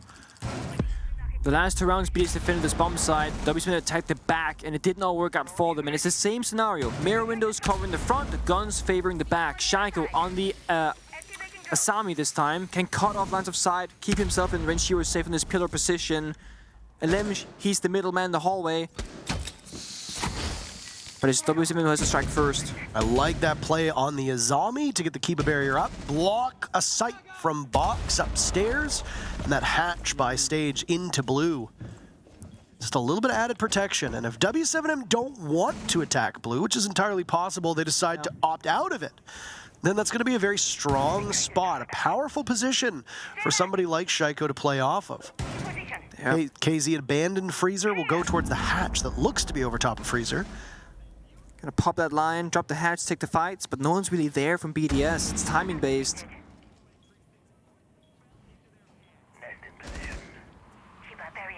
I have to set it up. Volp's at the bottom of main stairs. Once the backside makes moves, the front side goes. There's the nade that goes off, and the barbed wire should be opened up. Hertz chooses the left. There was one on the pillar to the right. Now it's KZ to get in on the action. BDS bleeding out. They've lost 2 of their best players. A third will go down as well. 4th, it's Renshiro on back tower stairs, but oh, he goes on to Cam. I'm assuming that's by accident. He has diffuser down, so they'll need to retrieve it. But the problem is most of them are in the same spot. Surrendering diffuser at the top of these stairs. Renshi knows that they will go for diffuser and then head back in the same direction. He needs to stop them, but he's missed out. Renshiro thought he had information. He'll drop, and JV is there for insurance. He ensures that there's nobody from BDS into the bomb site. w7m moves back to series point. Good adaptation from w7m. A very small thing, just Casey dropping that Freezer hatch, stabbing him in the back. Renshi playing smart, going up that tower staircase, gets diffuser carrier down, but in a 1v3 with 30 seconds to go, you can't necessarily hold it alone. Well, there was no help to be found. BDS now are in the toughest position imaginable. They go defense first, which is favorable. They lose their basement defense, and now they go straight into having to attack that very same bomb site that heavily favors the defending team. Operator-wise, keep an eye out for the next 25 seconds. They could attack a repeat into something like a side execute operator, whether it be the Asa, the Glass, the Munti, the Genghis Band, which BDS chose. I'm sure they wish they had available to them right now because they got the same problem. These mirror windows being brought every single round, and neither team wants to deal with it. It's simply just too difficult. BDS will stick that same lineup. The Maverick in case of the Kaid, the nades, the flashbangs, but it comes down to the synergy and the gunfights and trading out in favorable numbers to win this round. Just looking at these stats that we've seen played through the 13 rounds of live action. Defenders won their rounds 4-2. That round being won on attack by w7m has now made this Oregon an attacker-sided Oregon. There it is. The best it could finish at is 50-50 if, of course, w7m wins here. Oh, he shot his teammate's drone. That means he can't go down just yet. Doesn't want to risk it. Not a huge loss, of course, but it slows down the attack by about 10 seconds. There we go. Drone follows down, clears the path. Leak Effect takes the default cam, and now they have Freezer control. That's step number 1. Oh my. Down on his back. That was Herds, I believe, inside a Freezer. With his foot sticking out and clearly visible, EFAC was about an inch away from being able to get this leadoff pick. Freezer will be the main focus for BDS for the next little while. Shaiko was posted up there. Hatch will get opened up over top of E-Box. This is very likely going to boil down to a 5v5. Or so we think. That's the Maverick job. It's not pretty, but you got to do it. And this round is likely going to boil down to a 5v5 with 30 seconds left. I mean, BDS in the same position. They can go for a Freezer Hatch drop, try and flank somewhere on the map, but all they have to do is try and find picks, and w7m, they are known to just sit back and not give them an inch on the map. Shaiko throws a nade up again. It doesn't hit anything. I don't think Shaiko's nades have been successful in any single instance so far in this series. He's used both of them now, thrown in desperation towards that Black Mira. A lower bracket run is what's on the menu for BDS. If they do not defeat w7m on this round and then the next, they know the odds. We don't need to remind you of it. Look at Volps amidst the flashes. He gets one and scatters. Caught by BDS. Shaiko in a 1v4. w7m looking to punch the major winners down into the lower bracket. It's the man of the hour, the best player at the Six Invitational, to save his team inside a Freezer and hope for an upper bracket run. They know exactly where he is. He's trapped, and they'll ice him. w7m, a massive victory over BDS. The French squad will fight now through the lower bracket. What a story it's been for w7m. Came seemingly out of nowhere domestically to the international ground, defining the meta on some of the maps like Chalet, and now taking down BDS in this best of 3 series. You might have known them 9 months ago, you know them now. What a triumph for the Brazilian squad. The region of Brazil has had not quite the results that I think they wanted so far. Both FaZe and Liquid have put on some disappointing performances, but lost one. w7m, they're here to play. Igor giving a motivational speech to the rest of the team, and hugs abound. GG's indeed. It was a good series.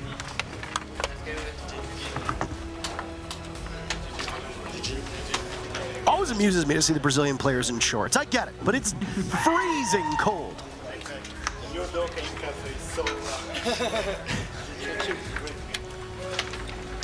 Respect's being paid as well to the Kafe of BDS, and it's well deserved. That 7th victory was very convincing. Unbelievable stuff. That first map, I think, is going to haunt BDS more than anything else. 6-2 on map 1. BDS had the game in the bag, but then they could not stop the train at w7m. 6 rounds in a row, and there goes map number 1. And yeah, BDS fire back on their map of Kafe next, but he set it up for a coin toss on Oregon that went down to pretty much the end. 14 of those 15 rounds. That said, we're going to throw to a break because we know the desk is going to want to take a crack at this one. We'll be back in just a few minutes.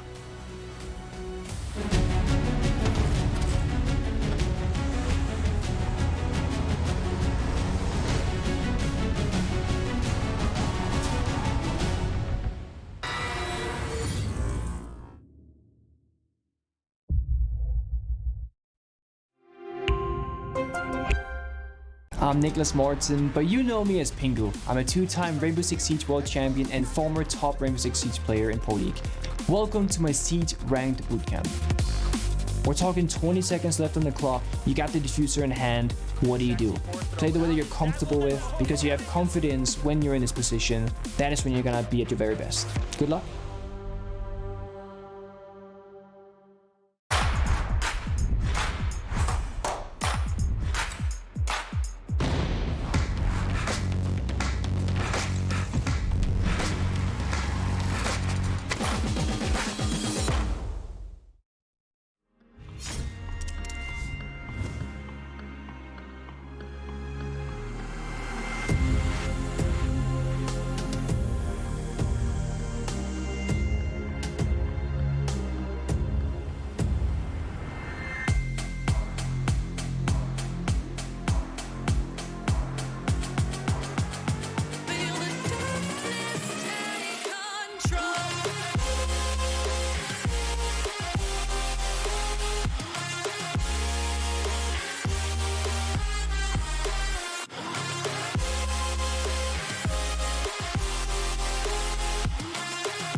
Welcome back, friends, to the Command Center live at SI 2023.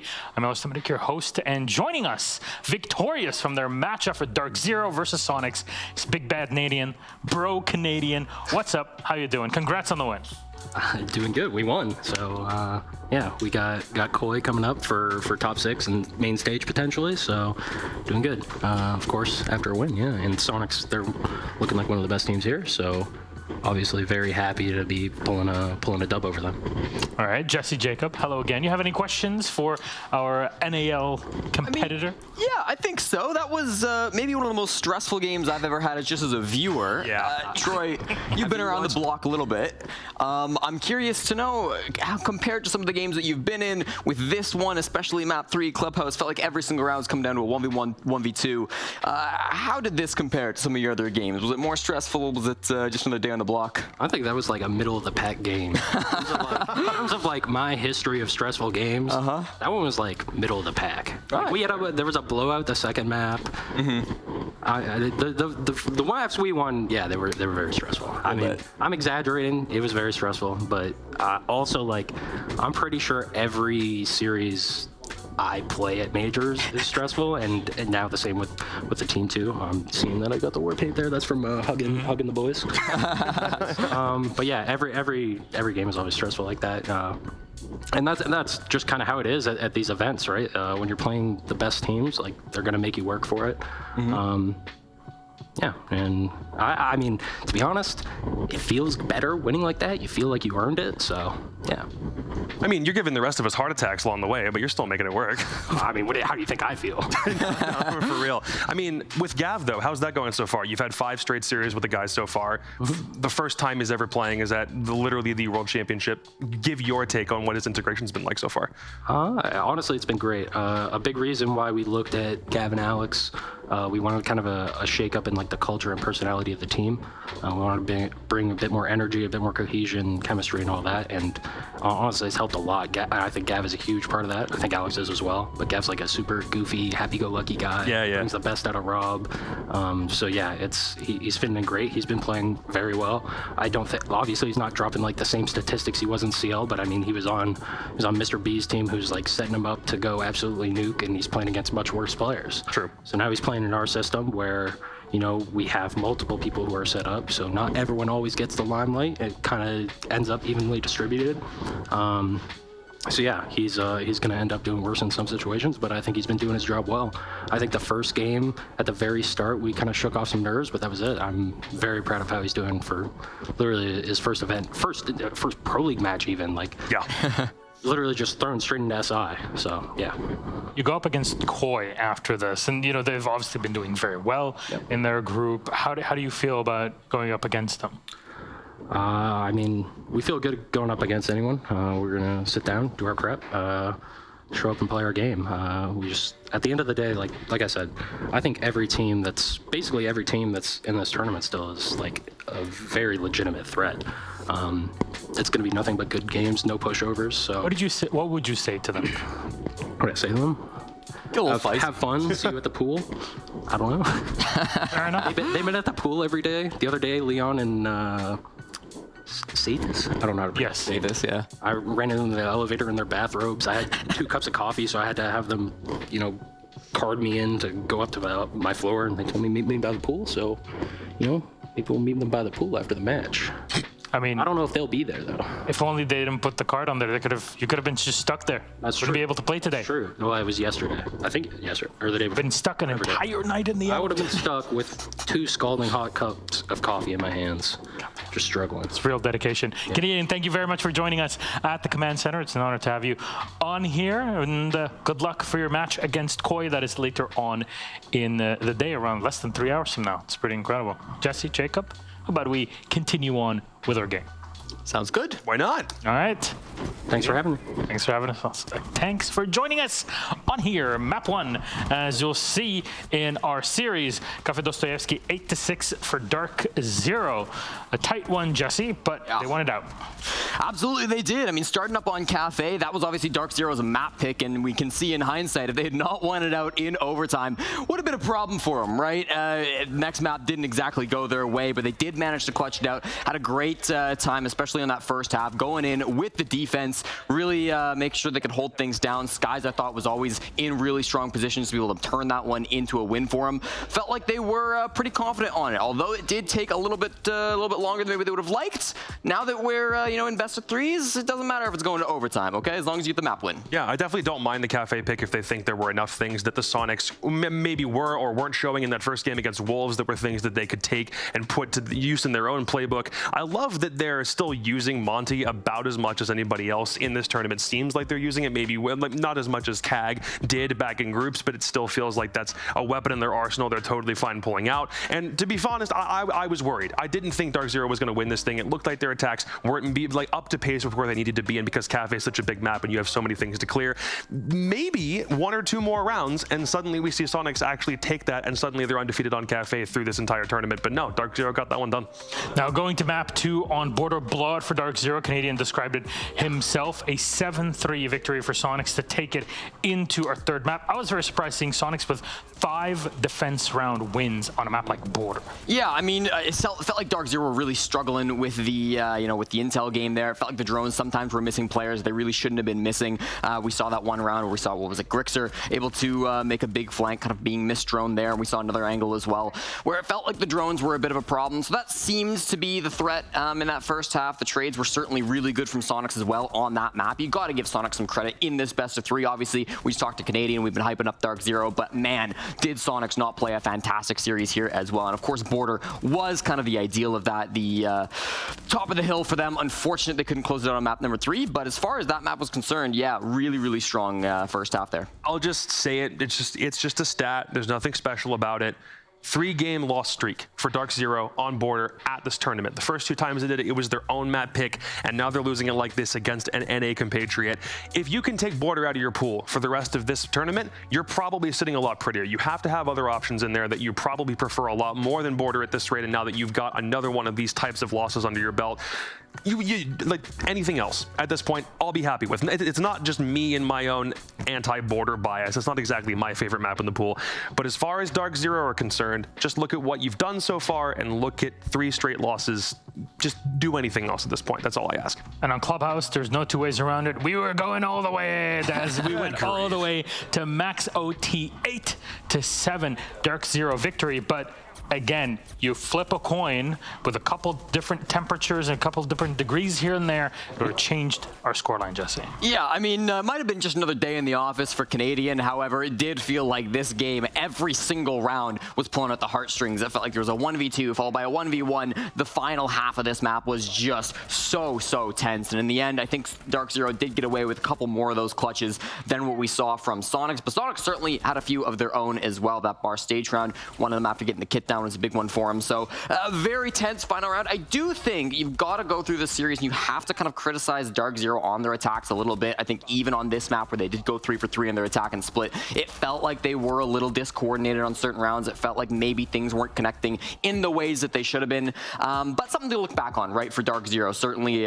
they can be happy about this win, but moving on against Koi, some of these might get exploited a little bit more, and so they've got to be careful about that going forward. Yeah, I feel like if you're a team that has slow attacks, Church is one of those sites that just exacerbates how slow a team can be, especially if you're having some speed problems. And even though Dark Zero went 2 for 2 on the times where they were having to attack Church, actually 3 for 2 because we ended on Church in round 15, they did manage to pick things up, but there's just a lot of steps you have to follow on a map like Club. And if you're droning every corner and you're setting up the execute and it's still happening within 30 to 40 seconds every time, and if for some reason it fails initially, then you have to pick the pieces back up and adapt again after you lose some players. I don't know if Dark Zero has quite figured out that adaptability as much as they would like. Their ceiling is still far higher than it is right now. And Sonics are an opponent where you're not watching those games thinking how good are Sonics going to be. You're watching for the minutia and the little details about things Dark Zero is doing right and doing wrong, because we know Sonics is a great team.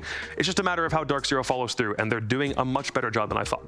Dark Zero, of course, eliminating Sonics in the upper bracket means that they move on to play Koi a bit later on today, but also because of this, Sonics will be playing Astralis, so they still have another NA team to go through. But if they lose that second time, that is it. They are done. They'll be playing later on tomorrow. Our MVP for the series, who is it?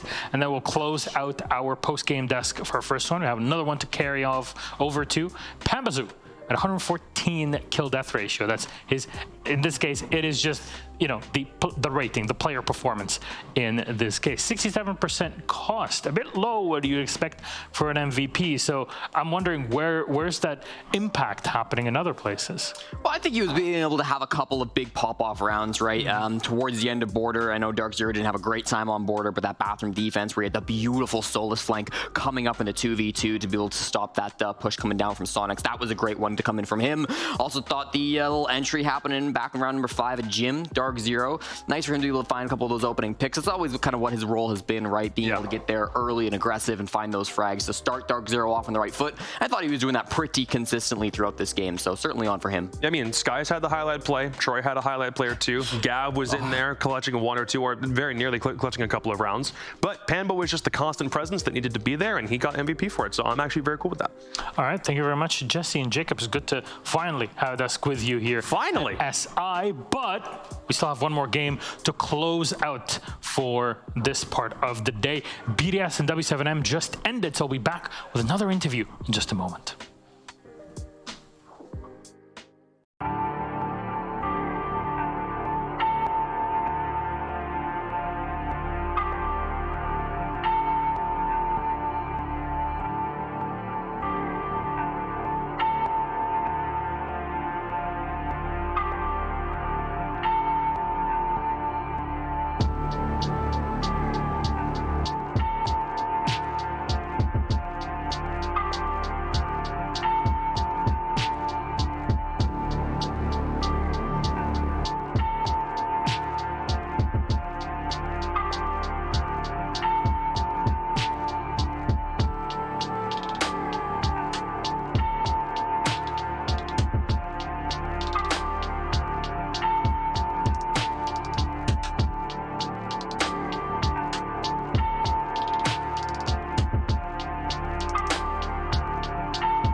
back, friends, to the Command Center, live from Six Invitational 2023. I'm Melissa Medic, your host.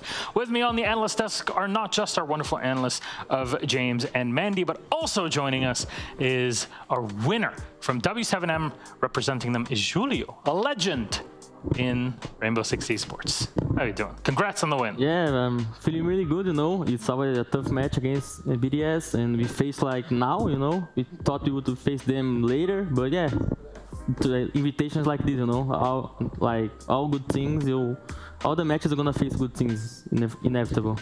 Got a grand final match basically here in the first stage of playoffs. My wonderful analysts, would you have any questions for our dear guest? Yeah, I've got some for you. Congratulations, of course, on your win. My question for you is, in a really long back and forth series where like you go into like 14, 15 rounds, that kind of thing, how do you feel like the team handles mental game wise? Do you think that you guys are good at staying focused and fully in it the entire time? And what do you do to manage that? I think our mental yesterday, 2 days before, in our match against Koi was not that good. So that was the main thing that we fixed. Yeah. And that's why we won against BDS for sure. And yeah, we are maintaining calm and like just think about other stuff to do because we scream them a lot. So like they know like a lot of things that we're gonna do and vice versa. So like we need to think like dumb things to do. That they are not gonna expect. Of course. Congrats again on your win, Julio. On the final map, you had match point and you lost it to BDS. And then when it was 6-6 overtime, you took a tactical timeout. What did you talk about during that tactical timeout that allowed you to then lead your team into winning 2 rounds in a row and closing out the game? I think the tactical timeout is more like the coach, you know, because we are playing, sometimes you get out of ideas. So he gave us an idea and then we like mix it with our ideas. And more like that, you know, because you play like 3-4 times the same bomb site and you get out of ideas, you know. We lost like 3 times that bomb site. And then Igor did a great call, you know, to go flank. Like I said, like it's not that smart, you know. He's smart, but it's like really basic, you know. Just go flank, and then he did good, you know. So I think it's like that, you know, to the coach to calm us and yes, do some call out. So a lot of jobs then everybody has to handle, but this between you and Volps kind of leading the team and you keeping it all together, having the coach also time you out, all of this just kind of gets too much to handle in a big game like this, doesn't it? I don't think so. Like we are a young team, like the players, but they lost in Berlin, they lost in Yokoping, and now I think we are ready, like emotional and skill-wise, you know. I think now we are really ready for everything that we're gonna face off in the playoffs for sure. And now you go up against M80, which obviously is a team that a lot of people know as kind of Brazil NA, right? So there's some things that have been borrowed from both regions. You and a lot of teams have also scrimmed against them in Brazil. How do you feel going up against them? Yeah, that's like more mental stuff with Bodega because we scrimmed them a lot. They did a bootcamp in Brazil. So yeah, we know a lot of things that they like and vice versa. And that's the good thing, you know, because we scrimmed them a lot. It's going to be a really competitive match because of that, because we know a lot of stuff and then they know too. And yeah, Brazil against Brazil, a lot of, you know, noise for sure. Oh yeah, I can't wait to hear the noise all around our space here. Anything you want to say to them then before we end the interview? For them, yeah, let's have a good match, you know. Like let's not have an easy match like it was with BDS, because you like learn a lot with these matches, you know, with these difficult matches. And let's go Bodega, let's go. Thank you very much, Julio. Congratulations again for joining. Congratulations on the win, and thank you so much for joining us on the analyst desk. All right, let's start talking about things in detail with map number 1. Thank you again, Julio. 8-6 was the scoreline on map number 1, and that is W7M victorious on Clubhouse, James. Yeah, absolutely. It was a fantastic streak breaker for W7M. BDS are on a 4-game winning streak, and W7M broke it. They started with an alibi ban, which seems like a surprise, but it's Shaiko's most played operator with a 62% win rate. I actually thought this was a mistake because we just saw Shaiko jump on the Valk and do incredibly well. And of course, this game started with BDS going to an early match point up 6-2, and W7M managed an insane 6-round comeback from there. All right, and that was basically our analysis off of the scoreboard, but we have things more in detail. Even Mandy joins us on the Telestration station. Please go ahead. Lovely, lovely. I want us to start off this clip for us, first of all, so you can see exactly what is going down for w7m. Here they are, it's a 5v5 execute. You've got the Yin going down blue, but what they're setting up for is this Glaz and Sen's execute that is just about to happen here inside of Moto. We've got Volps, he's setting himself up for the drop with one of those smoke canisters, and then the Sen's wall to follow up here. Now, it's going to go on the top down. I'm just going to pause it so we can talk about it for just a moment here. There are a lot of things that can go wrong here. They are trying to get the plant down in this spot, just here. But what can go wrong is that you've got Renshiro with impacts here. Now, when impacts hit a Sen's wall, it will disable it. So he's going to be able to see the planter. That's the first thing that can go wrong. The next thing is you've got a Lems as well with a C4 of his own. Right here, he could toss it over the wall and kill him. Same thing with Shaiko as well, who can come through this rotation hole and use the C4 of his own too. So there are a lot of things that need to be shut down in order for this Sen's wall to stay active and for them to get the plant down. Now, what we have here is we've got Volps on the Glaz, and he's able to get this long line of sight that starts over here, but really can cover all the way up till around here and covers that cross on the rotation hole. Not only that, but you can see KZ as well activating one of those Yin Candelas, and he's about to toss that into blue to distract Shaiko. We've also got another player coming down inside of blue as well, so there's a lot of redundancy in this push happening, and the Sens will come in and look for that plant right here. So I'm going to clear this board for you, and we're going to watch the clip play out and see exactly how it goes down. So you can see Volps here on the entry. Shaiko is just being yinged out on a player coming down from inside of blue. Rensho here, you can see he's trying to take the fight, but gets shut down by Volps, and it allows Julio to try and run in and go for that plant. Now, here's that C4 that we're talking about from Lems. He's got it in his pocket at the moment, and we can see just as the plant is going down right there, Lems chucks out that C4 and he gets shut down from JV, who's just coming inside of blue. So much redundancy in that plant cover, shutting down all of that secondary explosive utility, and has allowed that plant to go down. This comeback was really, really close. They almost retook it, but here we go. We've got JV instead inside of blue. He's able to cover this angle and is able to shut down the two defenders that come running into his line of sight. And yeah, there we go. w7m win out this round. Thank you very much, Mandy, for breaking things down on the round. You can come back to us. Our wonderful friend. Hello. I got to say, I was amazed at this round. I thought this was such a cool little execute from w7m. Yeah. And to be honest, you look holistically at Clubhouse, it's a 60% defender-sided map at the SI so far. So you would expect it to go 4-2 on each defense. Really, what was required was one team to break through on the attack in overtime. And that's exactly what happened. And this really set the tempo for the rest of the game. Going into map 2 then, speaking of tempo, here's how the scoreline went down. 7-2 BDS versus w7m. That was a complete opposite rollout to what we had, Jane. Yeah, look, there's a reason you don't take BDS to Kafe. This is BDS's 7th Kafe win in a row, and they haven't lost it in 7 months. Now, credit to w7m. They still had some really cool ideas, like in round 3, they tried to Omaru up the kitchen hatch, the dining hatch rather, and a C4 unfortunately countered that. w7m also had some big plays, like KZ covering the diffuser in one of the later rounds with a nade, but at the end of the day, you just can't touch BDS on this map.